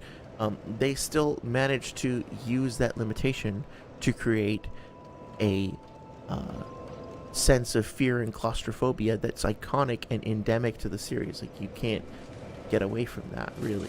It's just such a huge part of what makes the town feel the way that it does. And so now, if you made a modern Silent Hill game with a brand new engine, and you wound up just making everything vast and wide and open with no fog, just to show off your new rendering engine and your better draw distance, be like, well, it's better now because the technology is better. It's like, no, sometimes things that are expensive are worse. Sometimes the way that things were before, whether it was intentional or not, or stupid or not, or an accident or not, doesn't matter. Look at the execution, and it's valuable the way that it was, Anyway, getting off topic. Starry says, Tony Stark built this in a cave with the box of scratch. Yes, exactly. Honestly, yeah, I mean, like, that's the thing. People say, like, the B team at From Software, oh, this game, like, look at the animations in this game, they're so bad because the B team at From Software worked on them, or this boss or that boss, obviously the B team were working on them. Like, motherfucker, you know how many games and series were made by losers and assholes that nobody believed in, that were basically pushed aside and told, like, yeah, you get to make one more game before we fire you because we can't do so now for whatever reason. I'm pretty sure that that's exactly how the Silent Hill franchise came about. There were a bunch of folks on at Konami that Konami, for whatever reason, didn't take seriously, didn't have faith in, and they just kind of like put them downstairs in a room and were like, just fucking, you get one shot, like, make something, we have to deliver a product, make it like a Western horror game, I guess, good luck, whatever, don't talk to me for 8 months. And so they put their heads together and they made, like, the, in my opinion, survival horror series, like the psychological horror series. Sure, there's plenty of stories like that throughout the industry. The B team, quote unquote, are the folks who lead the charge. Sooner or later, like, time and time again, so many of the A team teams have, like, disintegrated or gotten, like, what's the term for it? Like, cast to the wind or whatnot? Like, gone to the four winds. Four Corners, fuck, whatever. They left, and the studios are no longer the same. Blizzard is a good example of just like a studio that is completely changed from how I remember it. Sorry, have we met? Oh, sorry. It's just I've been awfully busy lately. Care to look over my wares? Please, be my guest. I upgraded my stock recently, although it may be a bit out of your reach. Yeah, so we didn't really go into character quest lines all that much last time, apart from Lucatiel. But of course, here we have our friend Moglin, and he's gone through his full transformation into our total douche. He's totally forgotten his previous identity and become something completely different. I think he's forgotten us as well, or at least his relationship with us has drastically changed, which is unfortunate. Oh yeah, we get Alva's set. I forgot about that.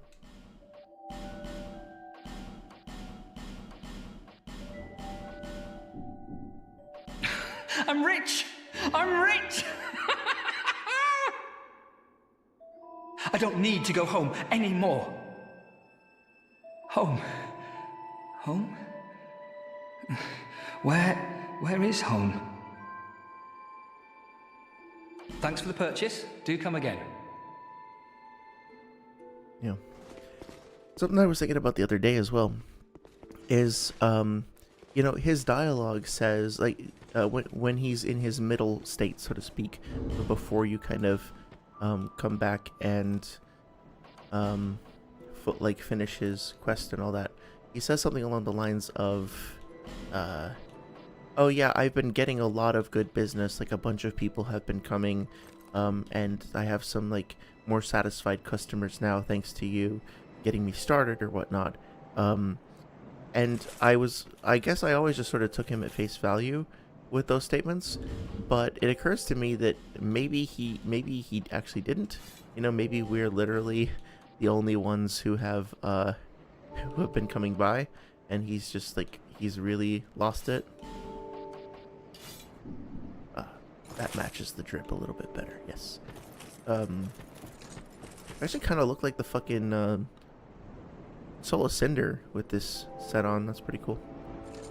So again, like, I know it's like, this is, I guess, like my one dragon to slay, the one thing that I'm gonna keep talking about till I'm done with this this stream, I guess, is I just spent like another 30,000 souls on this fucking awesome armor that is beautiful and detailed and majestic and magnificent.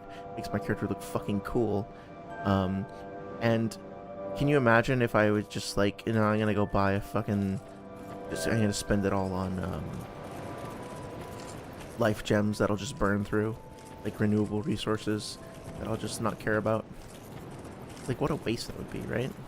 Oh, so you finally decided to Oh, join. sorry, it says Blizzard is a nightmare. Yeah, it's an absolute. Let us resume our Well, exploration of sorcery. let me just say this. Blizzard games, like, defined my childhood in a lot of ways, and they have consistently, regardless of, like, even if you're a fan of the games, if you're not a fan of their games or anything like that, one way or another, they have made games that are iconic and successful consistently for a lot of their history.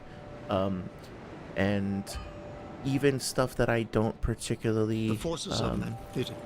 The path is you. Sorry.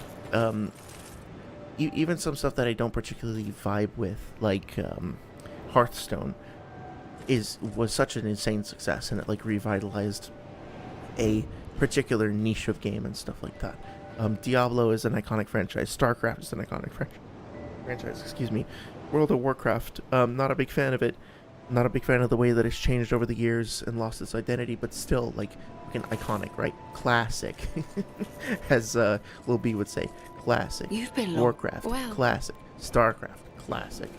But also, some of the things that they've, I guess, gotten up to, both in terms of their company culture, like with the cubicle crawls and the, you know, abuse and everything like Kotick got up to and all that shit, is really just deplorable and unacceptable and gross and weird and stupid, and I hate it. And also stuff like Diablo Immortal, which I think was just a brilliant. Whoever came up with that deserves a raise at whatever they do. Is why is this all boarded up? That's weird. It's not that way in Scholar. What the fuck? Oh wait, I'm sorry. This is the okay. I was confused. I see. Interesting. Okay.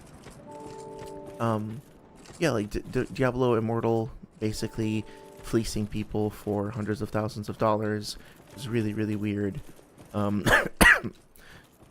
They're weird gambling simulators. The Skinner box design of Diablo 3, I mean, I don't feel as though they are the company that I remember playing games from growing up. I don't feel that they've retained their identity.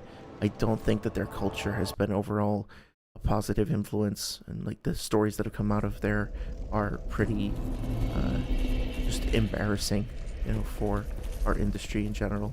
So it kind of sucks. This is to say nothing of any particular individual working at Blizzard. I've worked with people who have worked there. I know people who currently work there, and they are awesome, and they are hardworking, dedicated, creative, amazing people. And they are, you know, not to speak for anybody, but by and large, when I've talked to them about this stuff, they are in full agreement, and they are working to, like, do their part to make shit better. So you can never blame every member of a company for the actions of a few, and they should never be treated as a monolith. I just want to be very, very clear about that. But somehow the brand Blizzard, right? For me, like previously, it was always synonymous with like a new adventure and a new world, a new exciting thing, a new piece of technology that hadn't been seen before. And now it's just like, oh God, what do they do this time? You know. I'm sorry, it feels bad. It really, really feels like bad. I don't get any pleasure out of saying any of that stuff. You know? It's just what it is. Let's see. Oh, I gotta catch up on chat one bit. Sorry says, wait, did he just call you broke? I'm afraid of maybe. Yeah, exactly. Yeah, that's his whole arc. I forgot if I if I went over it previously, but basically, when you first meet him, he's totally. He lacks complete confidence, and he's just kind of simpering and kind of sitting there being like, oh, hi, you can come to my shop, but I don't have anything that you want, like I can't really help you, but I guess you could take a look around if you need to. And then once you buy something, he starts saying like, oh, thank you, that was so great of you, it's so nice to have a customer, I found some more stuff. And then gradually, as you continue to purchase stuff from him, he winds up being like, oh, who are you? Yeah, I guess, look in the back. Look, I don't have time for your broke ass. Like, you know, I don't care if I go blind. I don't need to see the price tag anyway. Like, he kind of becomes a real ass. But then there's that moment where he's like, I don't need to go home anymore. Wait, home? What even is home? And the implication there seems to be that he's lost his... He came to Drangleic in pursuit of, like, basically to try and get out of, I think it was at Vulcan where he was in before, if I'm not mistaken. But anyway, wherever he was from previously was a very difficult sort of cutthroat mercantile place. And it was taken over by the Blue Sentinels, and I think something like that. Like, he says something along the lines of, like, you have to grease the wheels to get anywhere. So, it seems like him being kind of a meek personality probably didn't have what it took to, you know, deal with essentially the racketeering and the criminal, like, it sounds like basically like a mob racket or something like that, right? He was trying to get away from that and just find a way to make his business as a merchant, and came to Drangleic, but then immediately just had like no ability to get himself up off the ground. You help him, and then he starts getting closer and closer to his goal, but he winds up then kind of becoming more like the sort of person that I'm sure he was trying to get away from. And having fulfilled that goal, I'm sure he feels like, okay, well, I don't need to go home anymore, but I don't even remember my home as well. So it's this bittersweet thing where it's like, I guess by some, you know, definition he succeeded, but at a very steep cost of kind of losing himself in more ways than one. And I know you have one more message. Let me hide here because I don't want to get hit. But let's see. My brain is gone. You said monolith, and I thought this was a Claire Obscure reference.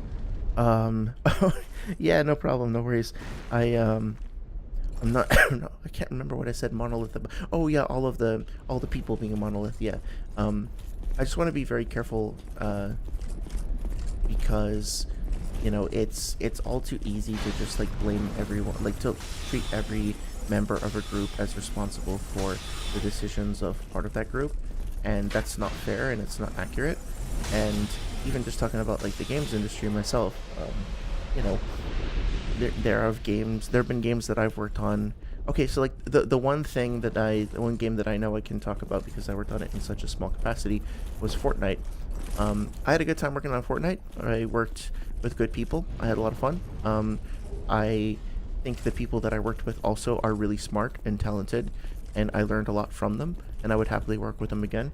Fortnite, after working on it, I saw this video by a YouTuber called Dan Olson, also known as Folding Ideas, and I forget what the title of his video is. I think it's like Fortnite and Manufactured Discontent, and he basically makes a very strong case that, at least at the time, Fortnite was specifically designed as a FOMO, fear of missing out, like simulator for kids. Like it is primarily and chiefly designed to try to get kids to feel like they are missing out on special things that their friends are enjoying, and get them to like guilt trip their parents into giving them more and more money gradually in small amounts that will be palatable to the parents over longer periods of time. And I kind of feel that Fortnite itself, not as a game. As a game, I think Fortnite's actually really amazing. It's an incredible combination of all these different franchises and characters and all that stuff. And the game world is so expressive, and it's always changing, and it's really interestingly designed. All kinds of like fun, crazy opportunities to do silly things in it. Really, really great, especially for kids. But for people of all ages, it's great. It's a really great game. But the storefront of it, like the, I guess, cynical capitalist aspect of it, is fucking gross, especially when considering that it's aimed primarily at children, and that it functions psychologically by like manipulating people's fear of missing out on cool shit by basically using some of the same psychological principles as are implied in casinos to children. Fuck that. It's really gross. I would hope that people would not blame me personally or hold me accountable for those facts just because, I contributed to it. I guess you could say that on some level this feels gross to say that I contributed to that because I did, dedicate my time to the game, and I did make money doing it, so maybe there's some moral grayness there. But in the same way that I would hope people would not blame me for the decisions made about the storefront of the game, I also want to make sure I never blame anybody else for similar things, like they worked at a company where some shady shit went down. Well, it's not their fault, right? Most people that I know in the industry who join up and start working on a project, will be fans of and passionate about the game that they're about to contribute to. Usually, especially if it's like a established franchise, like even today, I think a lot of people who grew up playing games, if they get a chance to work at Blizzard, there's a part of them, maybe a big part of them, that will just immediately be like, oh my god, Blizzard, yes, no. What the fuck? Oh my god. That was so fucking funny. I wasn't ready for that. Oh my god, I'm gonna die.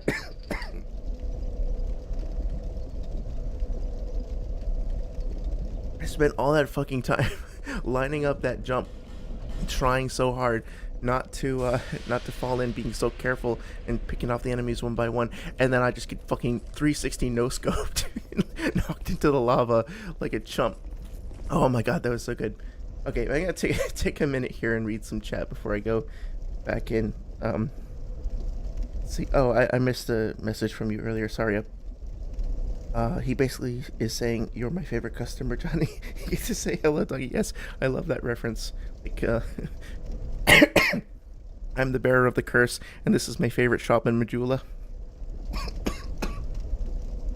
I'm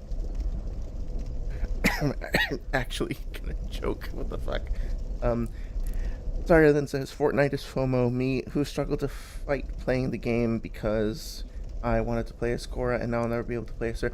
Oh no, did they take that skin away? Did they have like a Legend of Korra skin that's been removed? That kind of sucks.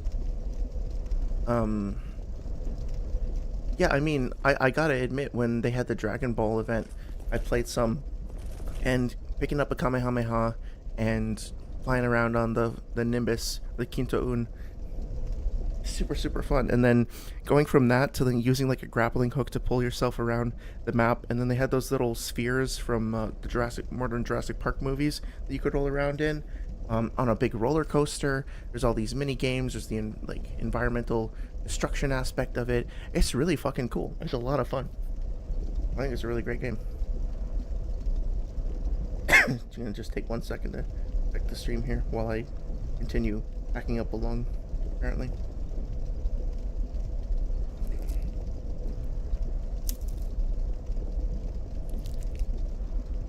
Okay, so one thing I wanted to talk about, probably go for another half an hour or so.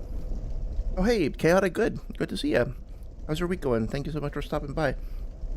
Like Chaotic Good says, sorry if you talked about this in a previous stream, but do you have any thoughts on FromSoft's AI and the Soulsborne Ring games and the way they've evolved or happened over time? Very good question. I think that overall, they're still not very sophisticated in terms of how they actually explore, patrol the environment, so to speak, right? Like, in Dark Souls 1, most of the enemies, not all of them, but most of them, would basically just kind of like hang out in a given spot. There were some basic patrol routes that were implemented, but usually they would consist of just kind of going back and forth along very narrow routes. It wasn't particularly dynamic, and they didn't feel intelligent in the way that, I know, just picking The Last of Us 2 because I was watching some footage from that earlier, right? There are games out there where there's a bit more, I guess, sophistication and intricacy to how the AI are implemented as parts of the world, whereas in Dark Souls, especially Dark Souls 1 and Demon Souls, and even going up to Bloodborne, a lot of times they just kind of hang out, and they feel more like that they're almost dormant, waiting for you to interact with them, as opposed to fully autonomous, intelligent agents that are going through and living their lives and whatnot. Now, Bloodborne does have those massive patrols of enemies, like in Yharnam, but when you actually think about the patrol routes themselves, they're very simple. You know, they usually just start from one place and then go to another place, and then stop when they get there. A good example of that also in Elden Ring is the big... the big patrols of the trolls or whatnot that wind up transporting the weapons in those funerary carts. Those also are pretty cool, and you know, they obviously have some AI tech behind them in terms of getting them to coordinate and work together. But the actual like command that they're given is just navigate from point A to point B and then stop there. Elden Ring, I think, has made some advancements that are worth celebrating for sure. For example, you know, enemy suspicion is something that has been present in these games. Like, it's definitely possible, for example, to you know, make a sound or a noise stimulus or something like that that will cause an enemy to be suspicious of you and to approach you. And you can play into that by mitigating the sound you make with with items like spells like what's it called, the muffling sound one that I just had, hush, right? But at the end of the day, it's not and then when you get to Elden Ring, it's a little bit more intricate, where if I remember correctly, if you try to stealth, they won't just go from totally unaware to totally suspicious and chasing you down, there will be a little bit more progression to it. And then they'll have like their losing suspicion and then returning to patrol, and so it's starting to get more on the level of something like your Skyrim or whatnot, where enemies have a bit more dynamic state changes as opposed to just like pursue or idle. I think Elden Ring does a good job of giving the impression of having AIs that are intelligent and living parts of the world through animation. So, for example, the enemies in Raya Lucaria aren't necessarily really doing anything that's much more complex than enemies in a lot of other areas. However, the fact that they start off by, like, you can find them reading books, and then I'm probably gonna die, and then they can turn around while reading, and then kind of use their books as catalysts to attack you, kind of gives you the impression that they're not just idling, waiting for a fight, right? They're actually in the middle of another behavior. But that's not something that their AI is like. They don't have a they're not actually ingesting information from the book, right?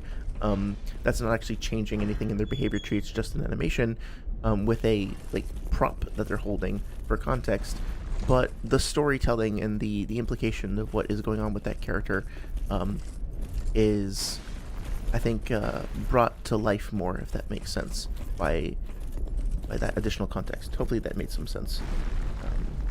Yeah, I'm curious if you have any other specific thoughts about, like, were you looking to talk about the way that they're implemented in terms of the tech side of things, or I guess I'm talking so far about the implementation of specific enemies becoming aware of you and stuff like that, but there's also the use of AI in terms of enemies reading and responding to your attacks and then going through their own sequences of attacks. What I do find and quite admire about From Software bosses and other special enemies like that is that they are usually quite good at making boss fights feel like these choreographed dances, even when they're not. Obviously, it's actually sometimes much harder to make a boss fight. How can I say? It can be relatively easy, actually, to just make a boss fight hard. Like, give an enemy for an enemy to know when the character presses the attack button or presses the heal button, for example, and to respond to that, which I'm sure you've heard the term like input reading before. It's not hard to implement that at all. Like, you can get the like an event for character pressed a button and then just feed that into the AI, and then basically have the AI do something in response to that. So it's relatively easy to make AI really hard. What's harder to do is to create this like sense of back and forth. Shit. Speaking of getting pushed back, between yourself and the enemy, to make sure that they are, attacking you in ways that feel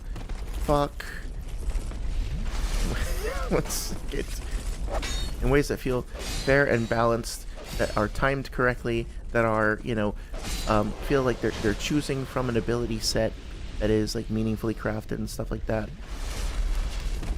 All of that is tough, and I will say that, like, maybe a great example of this could be the Crucible Knights in Elden. Fuck me.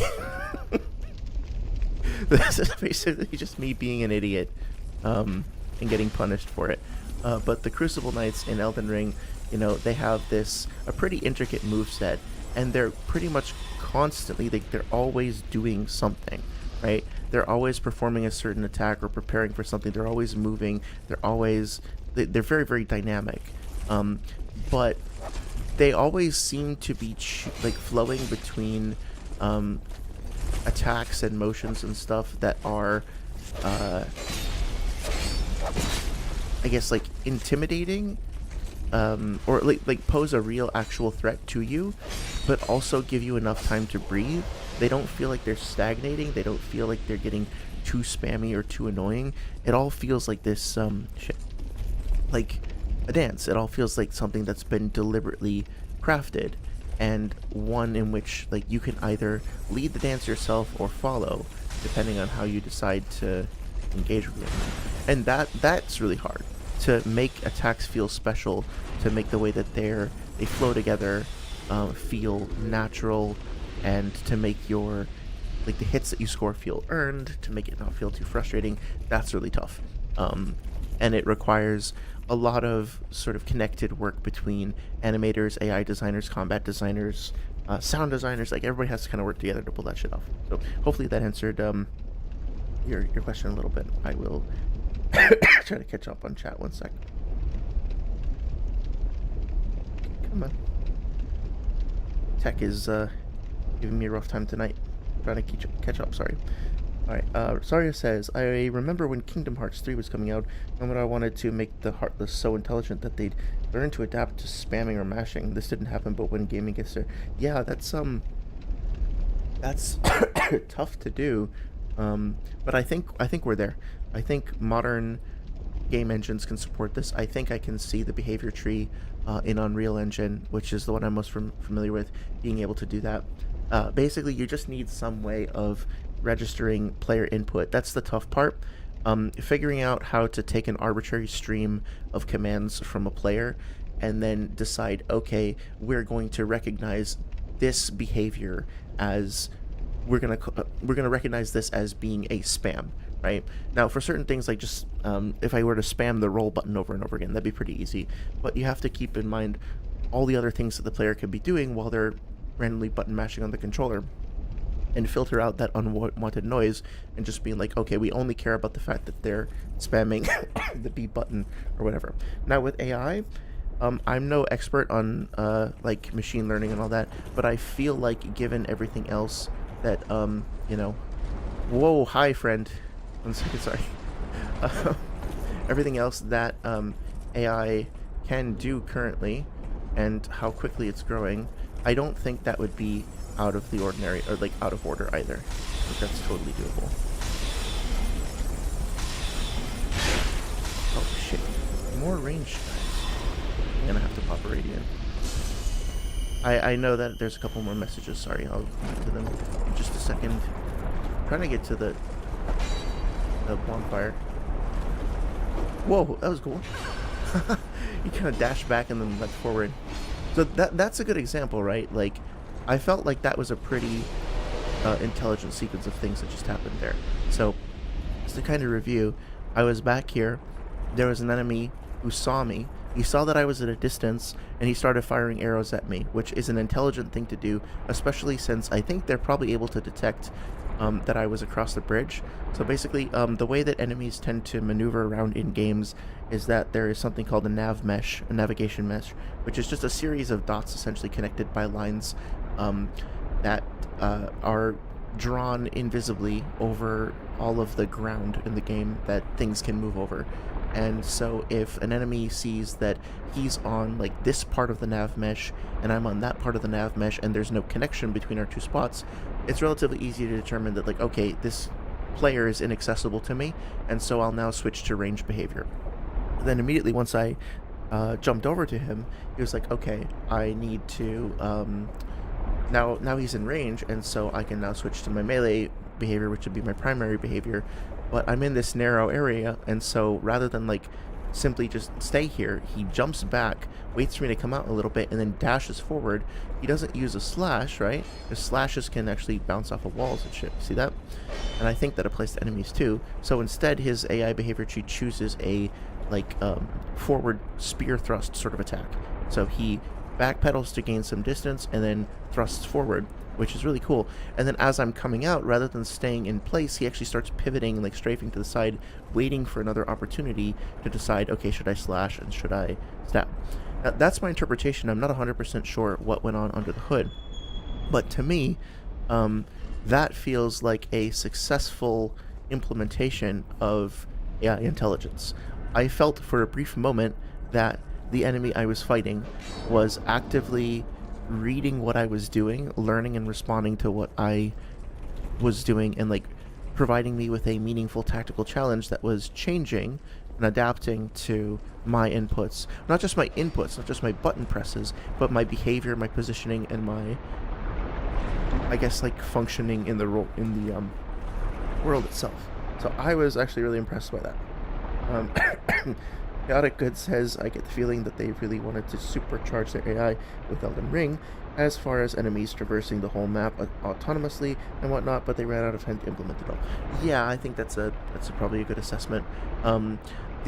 There are some enemies like the Kaiden Raiders on the horses with the big swords, like the dismounter swords, and then, you know, the Night Cavalry and stuff that do have more sort of advanced patrol routes.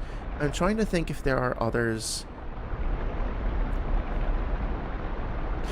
You know how in Skyrim there are enemies, it kind of feels like an ecosystem where you'll have enemies that are like wolves will chase down. I think I remember this happening, but it's been so long that maybe I'm just making stuff up. I don't know. I seem to recall see that guy going up the ladder like that? What the fuck? I seem to recall, like, if you're wandering around in Skyrim, sometimes you'll see like bunny rabbits or whatever running around in the field, and then if a wolf sees one, then the wolf will kind of try to hunt down the rabbit and kill it and eat it. And then if there is like a group of bandits nearby, they might try to attack the wolf, and if the wolf is on its own, it might run away, but if there are others nearby, it might howl, and then the other ones will come and participate in the fight, something like that. Now in Elden Ring, there are different factions which will fight each other, like the royal soldiers and the demi-humans, right? They'll fight each other.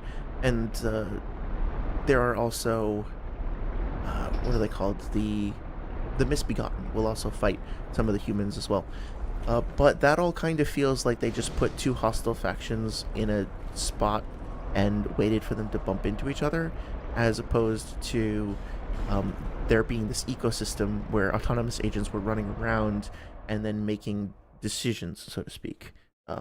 I don't think Elden Ring quite got there, but they definitely made advancements towards it. And if you check out Zully the Witch's channel, she has a video that describes how they've basically been trying to do like a mounted rider for over a decade, and it was only until Elden Ring that they finally actually pulled it off. And so they did actually finally manage to succeed in some very trying technical challenges. I think they should get a lot of credit for that. Let's see. Saria says that guy shot you from high, like those black orbs that suffocated Mr. Incredible. I don't know. Oh, is that from The Incredibles? I haven't seen that in a long time. I'm really sorry I don't get the reference, but I hope you enjoyed that moment as much as I did.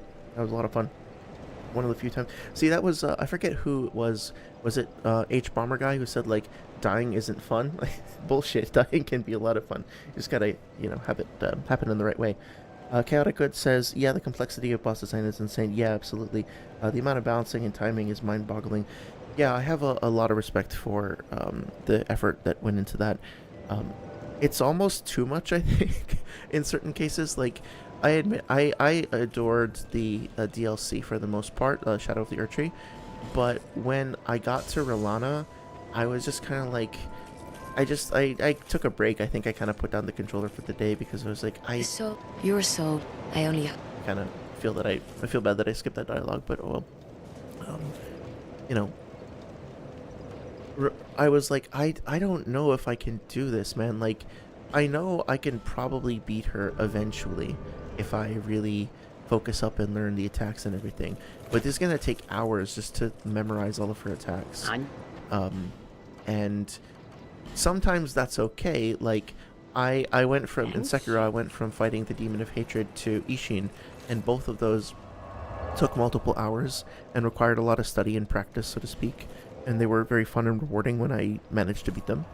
But I felt that way about so many of the encounters in Shadow of the Erdtree. There were so many individual moves. There was so much going on, so many, like, so much intricacy to the patterns that I had to memorize that it honestly got exhausting, and I can only imagine how exhausting it was to actually, like, implement those things. You know what I mean? So I'm impressed, and also, like, are you guys okay? Like, are you guys sleeping? Are they feeding you? So, let's see if I can actually pull this off.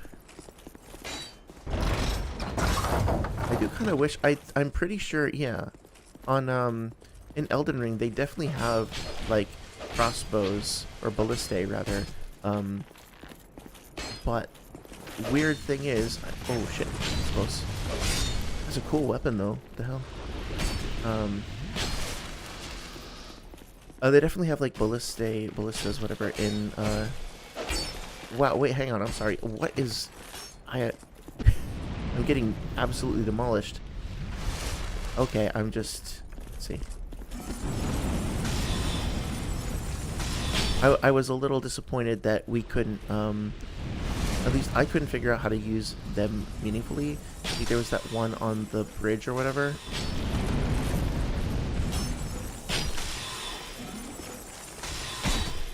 Leading up to Castle Morn, and I just couldn't figure out how to take advantage of it. It's a little disappointing. I like the fact that, not that I took great advantage of it here, but I could see how you might be able to use it for like a PvP situation. Let's see. Sorry, says Ladder Man, finally Dark Souls has a superhero. Yes. It's not the one the world needs or deserves, but definitely the one if it has nothing else. Yeah, he is definitely one of the people of all time. He is definitely going in a direction. Why? Who knows? Where he'll end up? Who knows? He'll do it in style. And without animation. Shit, okay.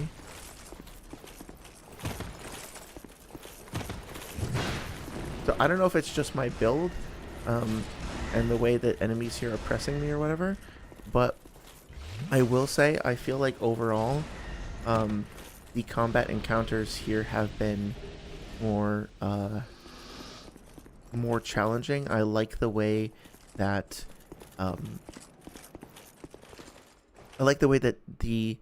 this whole level has been designed more so far in Vanilla versus Scholar. I can elaborate on that in just a second. Chaotic Gut says all their work is clearly iterative. Yeah, that's very true. So probably we've always been playing against maybe 8 core boss designs that branched and were built upon and adapted to whatever they happened to need at the time. Yeah, that's an interesting notion. I think, you know, just to be fair to them, I think like limiting it to 8 might be a little much. But you could probably, I had a friend who argued that there are only 7 types of stories that you can tell.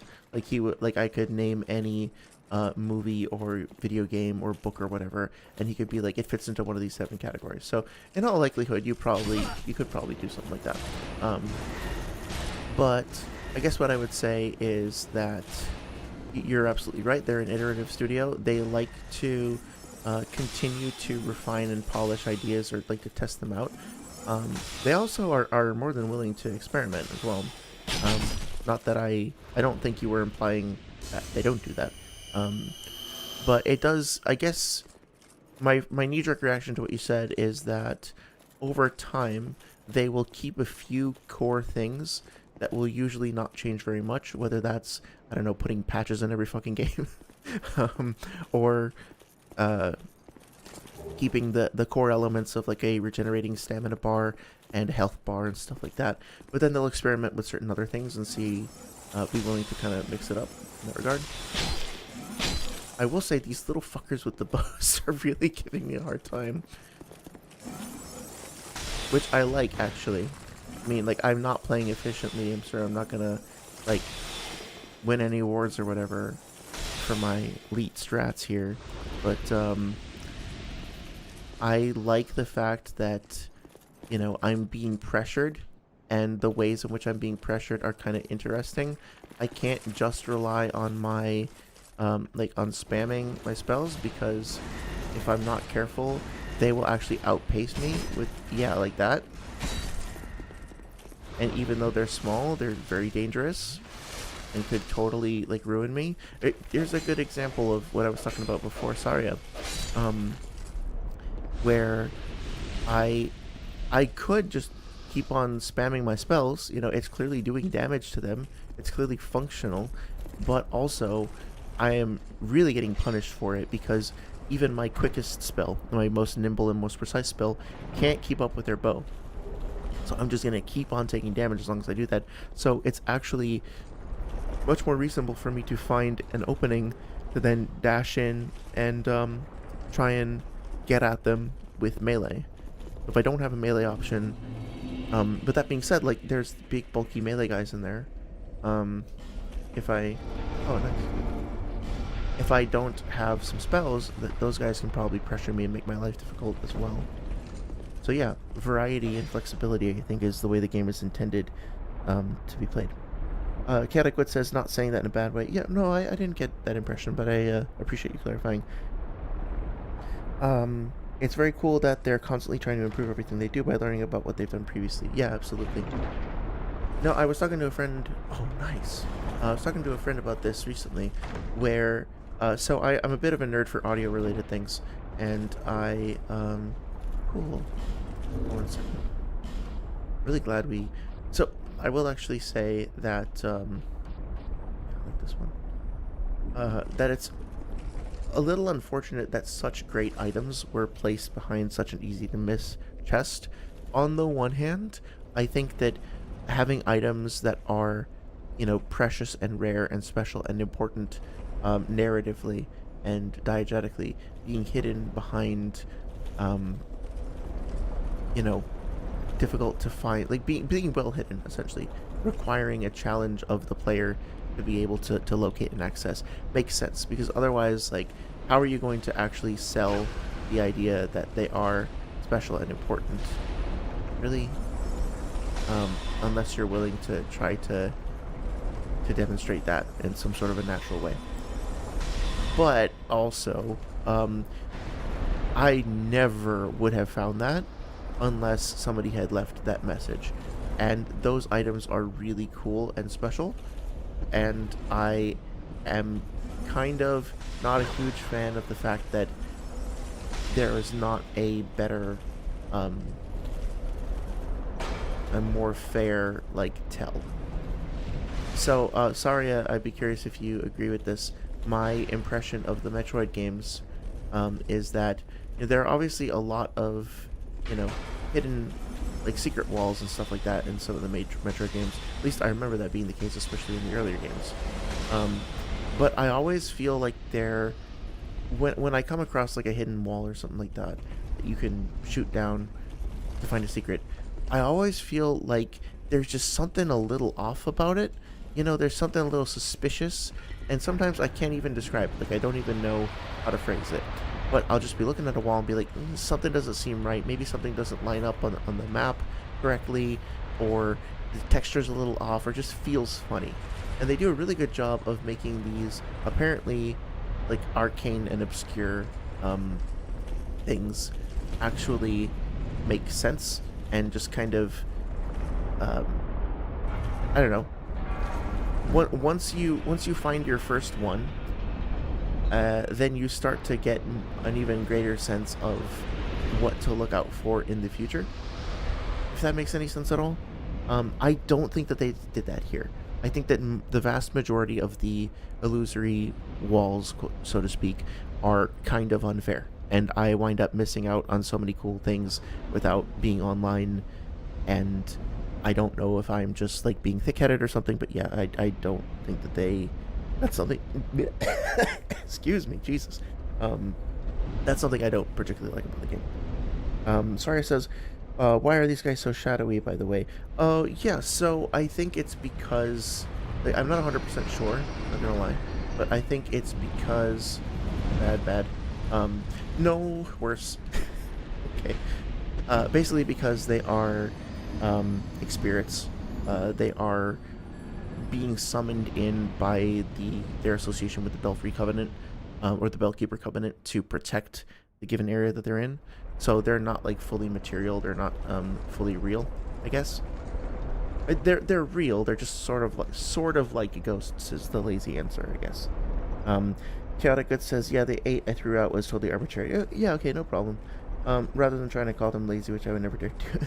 I'm glad, I appreciate that. Yeah, that was honestly, like, here's the thing. I have I would like to.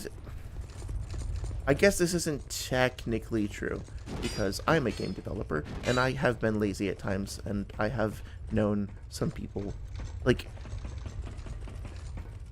Hang on, that I got distracted and that sounded weird. I want to start that over. Basically, my knee-jerk reaction to that is that I wanted to say I've never known a lazy game developer. And what I mean by that is that yes, there are definitely times where individuals can be lazy. And there are definitely people in any given company that are individually lazy, either consistently or occasionally. This is just like a fact of life, I suppose. But especially when it comes down to crunch time, like when we're working overtime, when we're really trying to close a project, everybody, in my experience, has always pulled together, and we all kind of like have each other's backs, and we all want to like finish the thing and help each other out with it. And as a result, knowing just how much time and effort it takes to make the shit, especially, you know, later in development, especially when we're all kind of like putting like jokes aside or whatever and like focusing up together, I that's one of the things that I guess you could say I get triggered by in Dark Souls 2 reviews, when people are like, this, that, or the other aspect of the game that I don't like exists because developers are lazy or apathetic or they don't care, and also there is no excuse for this and there's no good reason for this. Those are the ones that kind of get to me, because it's like, I'm sorry, it's one thing to say like a shitty, you know, microtransaction Bitcoin management sort of thing that is genuinely exploitative and weird and gross, that there's no excuse for something like that. Like trying to get kids to gamble, there's no excuse for something like that. That's fine. But being like, there's no excuse for, like, I don't particularly like how the character moves in this game. I think it's a bit clunky. Saying there's no excuse for that, and that the developers like could only have done that if they were apathetic and didn't care about their game, or that they hate the player, or whatever other rhetoric has come out of some of the critiques. I find that very, very irritating. If you happen, I don't think you have that opinion. If you do, that's okay. We can talk about it. I'm not saying like, oh, you're stupid, whatever. But I do, just based on my own like personal bias and experience working with game developers. Yeah, I think that nobody wants to make a bad game. Very few people, if any, that I've ever worked with or seen or talked to or whatever, who have spent their time making games don't care. Like, they all care about the game. They all want it to be good. And so if they made a decision you disagree with, not you personally, just in general, that's fine. But I would definitely draw the line at saying, like, because I dislike thing, therefore other people don't care, you know? Again, just to be very clear, I didn't get that vibe from you. Sort of venting about some of the other stuff that I've consumed. Let's see. Yeah, Saria then says, oh yeah, I agree, the walls in Metroid are always very, very sus. Unlike the original Zelda, where it was literally random until you mapped it out, A Link to the Past did it better, where you could just poke walls. Oh yeah, there was it Link to the Past, or was it one of the Game Boy games that introduced the idea that, like, the walls would make different sounds if you tap them with your sword? Like, it would make a tink tink kind of sound if it would sound like a little bit more high-pitched, a little bit more brittle or something. And then Saria says, I'm not even a game developer and I hate that this is lazy. There's no excuse for this kind of stuff. Saying a team hates the art they're working on and putting hours into feels so callous. I mean, yeah, I agree. Yeah. One thing I'll say is that, so I've been watching, I'm not going to talk any spoilers, just to be clear, but I have been watching The Last of Us on HBO, and I'm a big fan of the first game especially. I also respect the second game, although I didn't enjoy it as much. And, one second.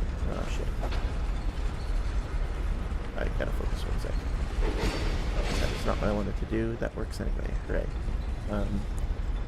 Yeah, so not as much a fan of the first game. Of the second game, excuse me. Now, when it comes to, like, remakes and adaptations, I will say that, I think not so much with the lazy thing, but like the idea of like somebody not caring. You know, there are times. As I've been thinking this through in my head, I actually sort of don't agree with the point I was going to make. I'll just say this: when it comes to adapting material, I do think that I've consumed quite a few like adaptations and remakes and remasters and things like that in recent-ish time, and I do think that there can be a tendency to insert, you know, your own personal aesthetic or vibe or whatever, and decide, like, certain like remakers, for lack of a better phrase, seem to be more interested in expressing their own like artistic sensibilities than in preserving and representing the original faithfully. And it's tough. I think making a remake is one of the hardest things to do in some ways, because in terms of like game development and things like that, because you always want to try to be true to your own artistic integrity and sensibilities, but then you need to balance that with preserving the work of other people. And if that work is problematic or outdated or whatever, then it's tough. It's really, really hard to find the right balance. And no matter what you do, no, like from the moment that you start working on something like that, no matter what you do, people are angry. They are already angry with you. They already hate you. They already hate the thing that you're working on, because if you don't change anything, then you're just like making a profit off of somebody else's work. If you do change anything, somebody's going to be upset about that change specifically. So it's a thankless task, and basically I think you just kind of have to trust your gut and be respectful to the original creators, and do your best to find that balance however you can. That being said, sometimes Demon Souls remake, looking at you, some of the changes that are made don't seem to have been made, as far as I can tell, with the goal of preserving the original in mind. And then at a certain point, it's just kind of like, well, the fans have been commenting on this, and the design documentation is there, and you know, people are pointing out the problems, and the changes just aren't being listened to and aren't being made. Even then, or the critiques aren't being listened to and the changes aren't being made. Even then, I wouldn't necessarily say like they don't care, because sometimes what happens is you get like a few people in marketing, right? And those people in marketing say, hey, we're paying the bills, and we did some research, and we find that people like this design more than the other. Like the old, the Flame Lurker, right? We did some research, and we found that your average gamer prefers a Flame Lurker that looks like it came out of Diablo rather than the one that came out of the original Demon Souls. So you got to make it look like Diablo now. And there's nothing they can do, right? Like, they can't say no or they'll get fired. I mean, they can, right? They can say, no, I'm not going to do that. They can try to push back. They can try to argue. They can try to make a case for it. But at the end of the day, that might work. That might get them somewhere. Or they might get fired or ignored or, like, forced to do it anyway. So I think it's tough. You want to be fair, but you also want to call out silliness where it happens, because you want to try to keep, both as a consumer, you know, keeping game developers accountable, but also as a game developer yourself, you want to try to help keep your peers accountable and have them keep you accountable, so you can all keep on growing and keep on learning and stuff like that. It's just this weird, messy, complex morass sometimes, where it's hard to ever know who's ever really making the decisions and who actually has influence over any given decision, especially with a remake where it might be a property that's kind of owned by multiple people. It's messy. So I think, you know, a lot of me just then was like rambling, I guess, trying to figure out how I felt about it. So thanks for like being patient with me as I kind of work that out in my head. I think at the end of the day, what the fuck?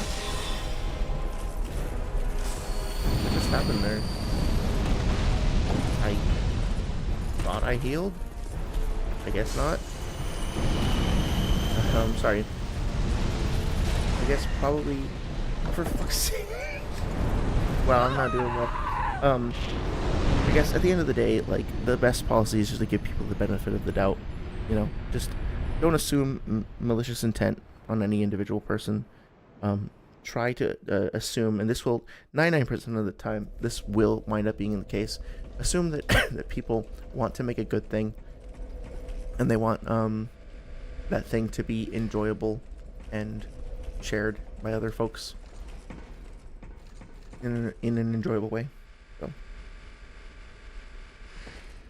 Saria says, it's basically like comics. The writers don't get as much leeway as people think. Editorial calls the shots. Yep. The devs just get to be the meat shield for whoever currently making decisions. Unfortunately, that's pretty spot on, yeah. Oh, that was bad.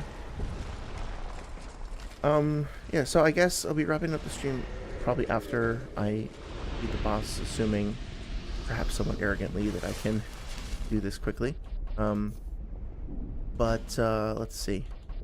I think basically something that I was curious about going into the vanilla was first and foremost how the game compares to Scholar. Well, first and foremost how a sorcery build compares to a sword and board build. And so far, I am finding that the sorcery build is just much more enjoyable because it feels much more dynamic and more interesting.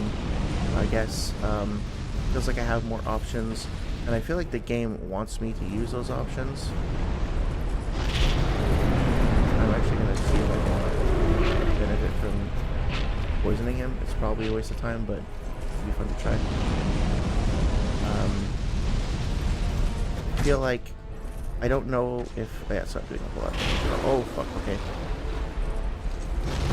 I don't think there is necessarily a correct way to play or anything. I think it's just however you have fun, however you find it meaningful.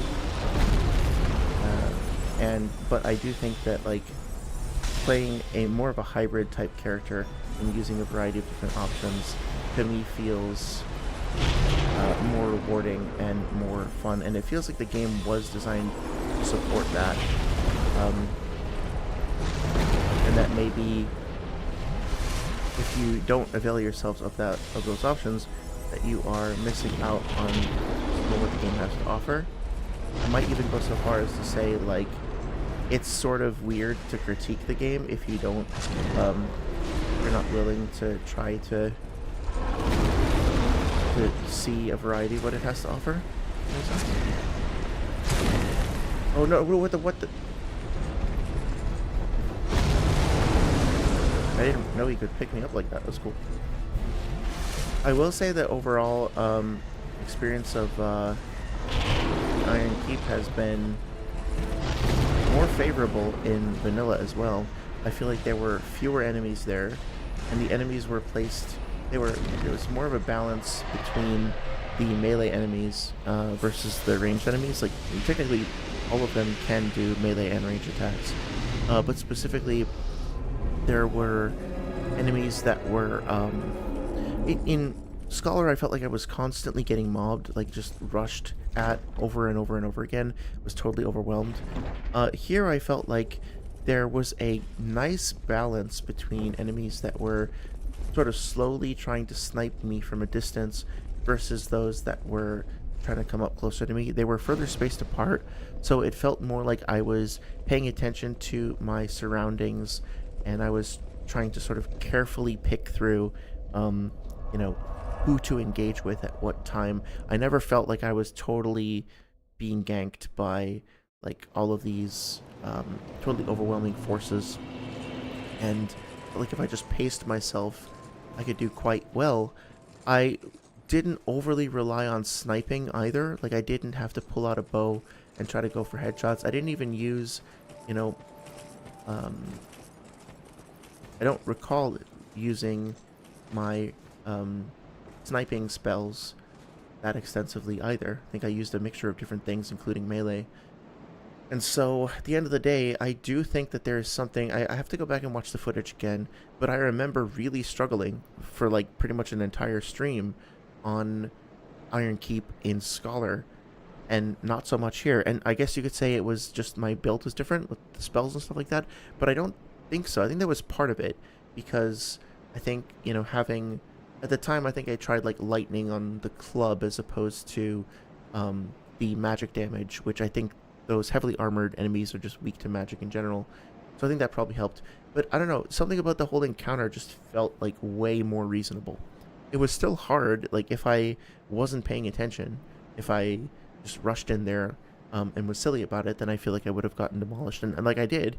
But when I died, it was like, honestly, that, like, me getting sniped while leaping for the dull ember was probably the funniest moment that I've had in Dark Souls 2 this entire, like, series of streams. Like, it was so fucking cool. So even when I was actively getting owned, I was still having a good time, versus previously, it's like, there's not a whole lot of fun going through Iron Keep before. Fun sharing it with y'all, but yeah, not as much fun to just to deal with the swarms of enemies over and over again. So I don't know. I've maintained a short list of things that I've noticed about Dark Souls 2, and how it's different from Scholar, and I'm gonna keep that in mind as I go forward. There are definitely things that Scholar added that I think make the game better or more flexible, more interesting. There are definitely new things that were brought to the table that I think were highly positive additions. And also, there's some stuff where I think they went too far. I think they maybe pushed the envelope a little bit too much and lost the spirit and the vibe of the original a little bit. So hopefully, hope you guys found that interesting. I certainly did. I wasn't quite sure what to do with the stream. I thought about maybe going back to Elden Ring, but it felt like I still had a few things that I wanted to say before we kind of wrap things up. That being said, I'm still happy to return to Dark Souls 2 at some point. We haven't done the DLCs yet, and we could see more of the base game versus vanilla. We do have the music stream coming up soon. I would also like to start doing some reactions to Dark Souls 2 critiques. Really, honestly, I think I'd just like to do Matthew Matosis's and see how that goes. Mahler, I really did try, because I actually do genuinely want to hear his opinions on the game, but he's such a dick. he's so acerbic. He's just, I don't know what it is. Maybe I'm reading too into it. Like, I always want to offer the benefit of the doubt or whatever, but I feel physically uncomfortable listening to his voice for long periods of time. I just like start to squirm because he's so, not a good way. He's so thick with the sneering. He's just I don't even know how to describe it. It's really weird. It's this sort of seething resentment that comes across that I cannot listen to for extended periods of time. I tried. I really did. I just can't do it. Feeble King, I do have some things I'd like to say, but I think it would be more targeted to a few of his like overall concerns about the game. He tends to kind of repeat himself, not that I don't, like I definitely do. That's not a criticism, just over the course of some of his videos, I think he kind of establishes a few main points that would make sense maybe to try to address those things, like the lock-on issues with the camera and things like that. We could kind of talk about in a more pointed way. And then Matthew Matosis, though, like he's the OG, right? He was the first guy who came out with the Dark Souls 2 critique in the midst of everybody basically, like for the most part, lavishing the game with praise. I think it was averaging at like an 85 out of 100 on review outlets, somewhere in that range around that time. And he brought up a lot of criticisms which were interesting. I disagree with a lot of what he said, but he started the conversation, he got it rolling, and he was, eloquent in his critique at a time where nobody was talking about the game in that way. I don't think it held up. I disagree with pretty much everything he said, but I still think it's something that we can have a productive conversation about. It's something that we can jump off of, If we can take a Noodles video for the Naruto stream, folks, and talk about the statements therein for weeks on end, that we can have a productive and fun conversation about Matthew's video. I think he deserves some credit for for setting that up, so to speak, for getting the ball rolling on all that. Interesting things to talk about. And then I'm looking forward to NightReign. I'm not sure what to think or what to expect, honestly. I'm kind of going in cautiously optimistic. Definitely gonna be playing the bird character, of course, and seeing how that all works out. I will keep folks appraised of stream plans for the next coming weeks, trying to figure out when exactly to do the music stream. Just want to make sure I prepare for it a little bit more. Now I apparently need to go get a new monitor, so it might set me back a minute, but no big deal. Thursday we'll be having what I think will be the last of the multiversal Naruto streams. I would still like to address the Noodles and Seth video, but I'm not sure if I if I'm prepared to go down that particular rabbit hole. I'll talk about that more on Sunday. But yeah, stream on Sunday. It might be a little later in the day. Have some construction nearby that's going to be loud earlier, so it might be more like 5 p.m. or something. But I'll send out a community post letting everybody know about that. I'm going to just check out on chat real quick, and then I'm going to call it a night. Thank you again so much for stopping by, checking out the stream, for engaging in the conversation. I really love hanging out with y'all and talking about this stuff. Hopefully you gain something out of it and learn something. And as always, feel free to leave me a comment or suggestion, criticism, like whatever it is. I'm always happy to keep the conversation going after the streams as well. Let's see. Saria says, this guy looks like he belongs in Diablo or Doom. Oh, yeah. Yeah, he does. He does kind of feel a little bit aesthetically out of place. I will say that this game does feel like a melting pot of different aesthetics at times. Sometimes that is great and it just adds variety. Other times it does feel like a little off, depending on your perspective. I don't mind it that much, but when you compare, I will say actually maybe I do. If you compare the design of the Taurus demon and the Copper demon and the fucking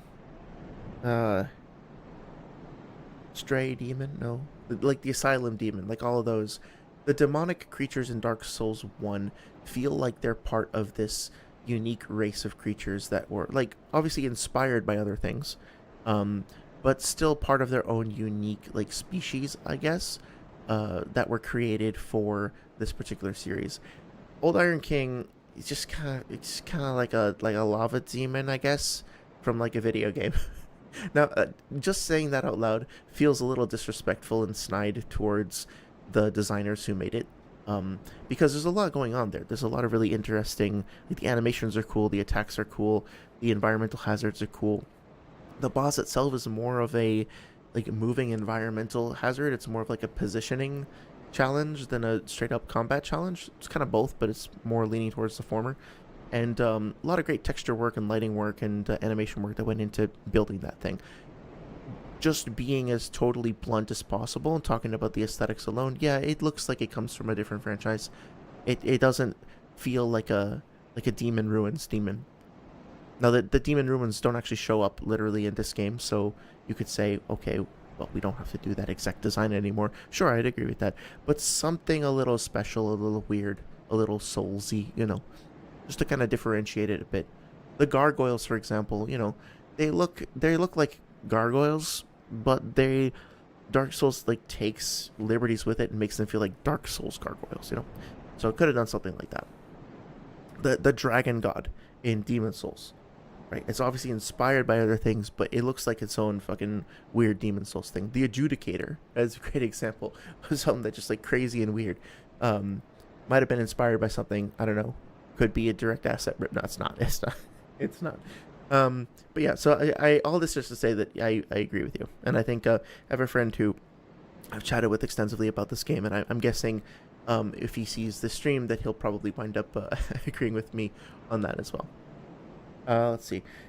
Chaotic good marketing is the Scarlet Rod. Yes, marketing is like necessary evil. And I know some folks in marketing who are decent people and who work hard and who care about the games that they build and represent and all that.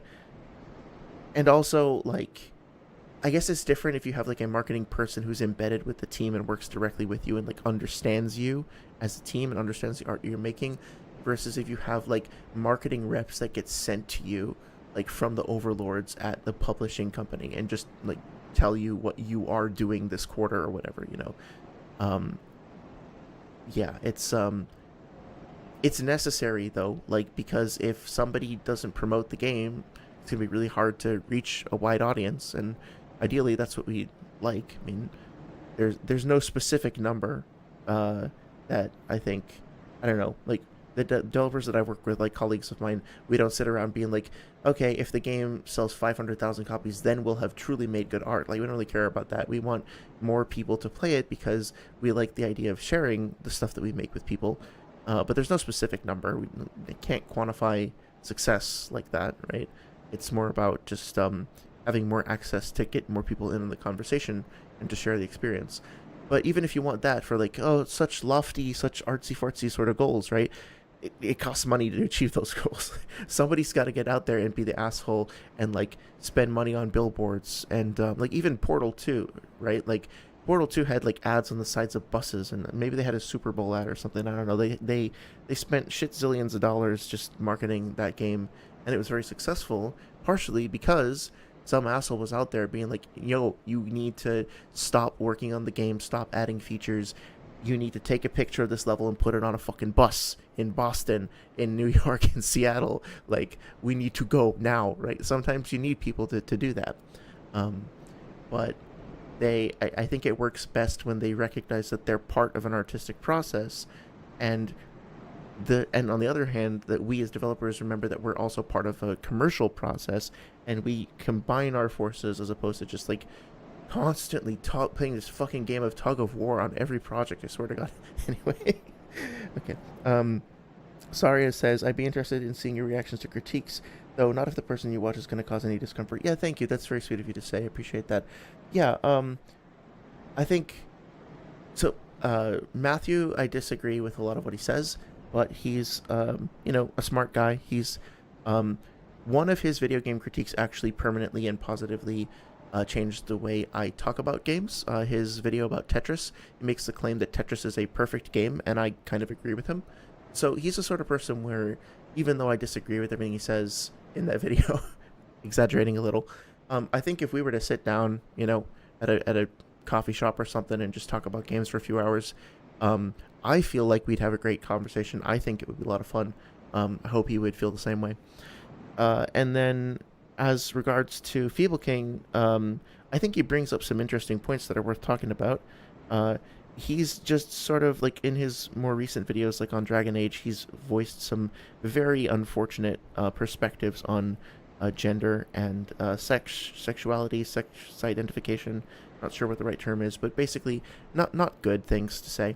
And I really don't understand how Dark Souls 2 kind of became like this weird line in the sand politically.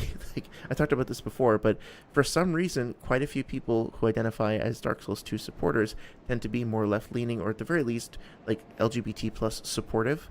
And quite a few people who are critical tend to be more of the gamer-gator crowd, and let's just say not so friendly to LGBT stuff. And I really don't want to get into that. I've said this before, hopefully I'll make it very fucking clear that this is a LGBT plus queer friendly space.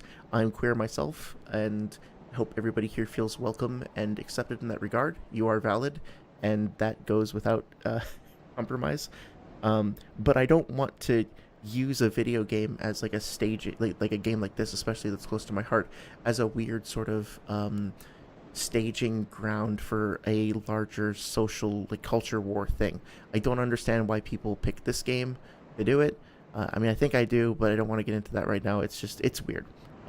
So I would be happy to talk about his stuff, but I would probably just stick to the Dark Souls 2 related things. And try to stay away from some of the other edgier things. Mahler, I'll say it one more time, like, I genuinely actually want to hear what he says about Dark Souls 2. I want to know what his thoughts are. I can't find them. I don't know where they are. I listened to like 3 or 4 hours or something of his response to H-Bomber Guy, and literally 90% of it read to me as he was upset that H-Bomber Guy was using the term fun to describe a video game, because fun is subjective, and if you're doing a critique, you have to be objective.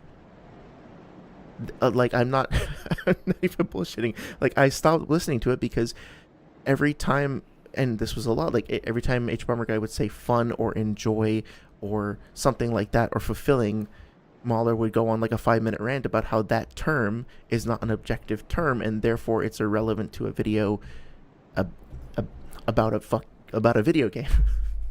I just couldn't deal with it. So if I can find like a compilation of like, here are Mahler's top 10 best arguments, I would gladly listen to those and then we could talk about those. But I'm not going to sit through, 12, I think, hours of him being upset that Harris has feelings. I can't do it, man. I'm sorry. I don't want to be mean. I just can't. I literally can't do it. I'm sorry. Anyway, Saria says, someone has to be the asshole, made me laugh. There needs to be at least one in every system. I'm glad they got a chuckle. Yeah, I know. How dare this guy have fun with his entertainment? I mean, I kind of get it, because if you if you have a platform where you're talking to, let's be honest, millions of people, and you're making statements about a product that not only affects their relationship to that product, but also to other products in that franchise, and also other products in general, right? And the way that they talk about the genre, and the way that they talk about the game with their friends, my brain can't even like fully wrap my head around what it would be like to have a million people, like a literal fucking million people, listen to what I say and then make decisions based on what I just said. Like that is really creepy. not in like I don't know. Creepy's not the right word for it, but it's uncanny, I guess. It's really like strange. Like I feel hesitant when I give my friends advice around stuff.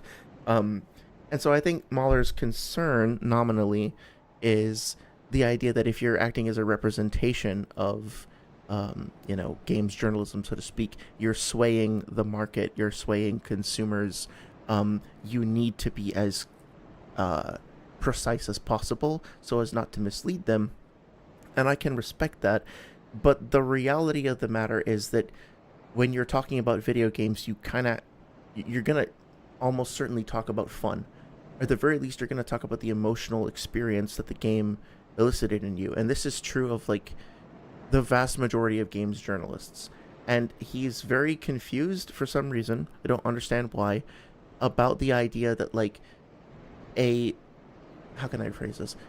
Video Game Donkey actually made a really good video explaining like how you don't need a video game critic to be objective. In fact, you don't want them to be objective when reviewing games because you want to get to know what a video game critic's sensibilities and perspectives are. How they feel about something and how they perceive something, so that then you can calibrate your assessment based off of them. You shouldn't be going to somebody like a critic and saying, hey, critic, tell me if I should play this game or not. You should be going to the critic and saying, I'm trying to summarize this video. You should be going to the critic and saying, hey, what did you think of this game?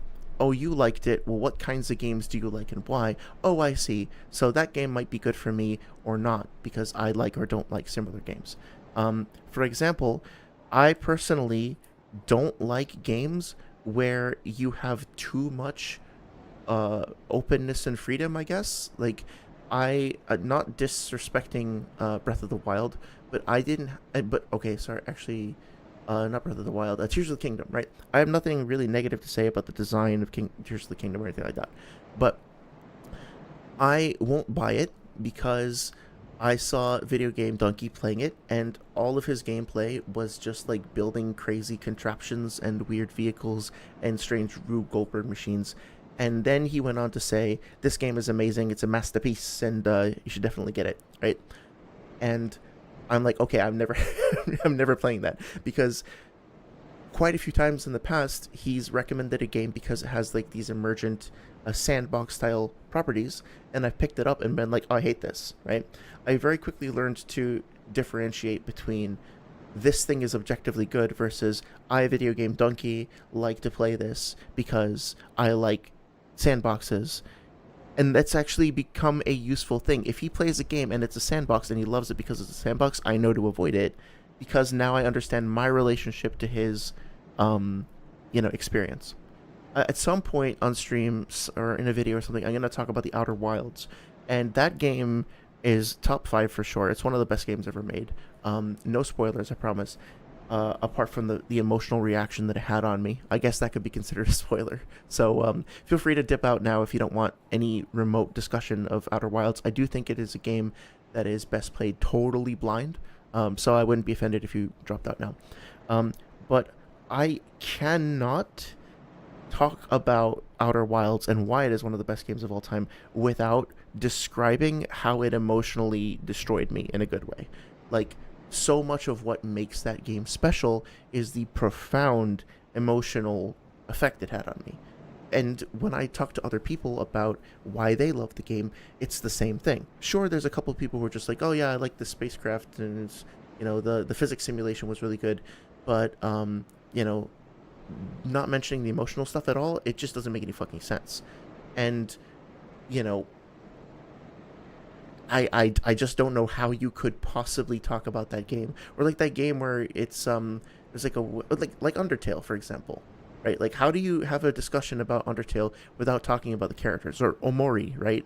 Or any number of other games? How do you have a discussion about a game with an emotional story without talking about the way it makes you feel? It's not possible. You can't do it. You just have to learn to, I guess, calibrate your emotional state with the emotional state of the person talking. Understand that it's going to be subjective, and then figure out how to fit your perspective in with theirs, or communicate with them some way. You can't, not talk about how games make you feel. I don't know. Unless you literally don't have, you don't... If you're somebody who personally just does not form an emotional connection with games, I want to allow for the possibility of that. It seems odd to me, but I'm sure there are people like that who just, don't get emotionally connected to games. That's okay. But then if you talk about a game like that and you explain to me that that's what it's like for you, then I can understand, and then I can be like, okay, so let's just talk about the mechanical side of the game, and we can still have a meaningful discussion about that, right? It's yeah, I don't know. I feel like I'm going off course here, but hopefully that makes sense. Sorry, says that's honestly really fair. Well, thank you. I really appreciate that. I try to be fair. I think maybe sometimes I wind up kind of going back and forth too much. Maybe eventually need to kind of solidify some of my points a bit more. But I think it's better to err on the side of being fair when I can. When I can. I'm doing it again. I'm doing it right now. Every time I say something moderately provocative, there's a second track in my head that goes, wait, is that right? No, you got to go back and fact check. And it's like, okay, deep breath, focus on the conversation. But anyway, hard agreed, TBH. Yes, I'm very glad to hear that. Thank you. So I think I'm going to call it a night. Take my dog out. But thank you again so much for being here and for sharing your thoughts on the conversation. Hope you have a great night.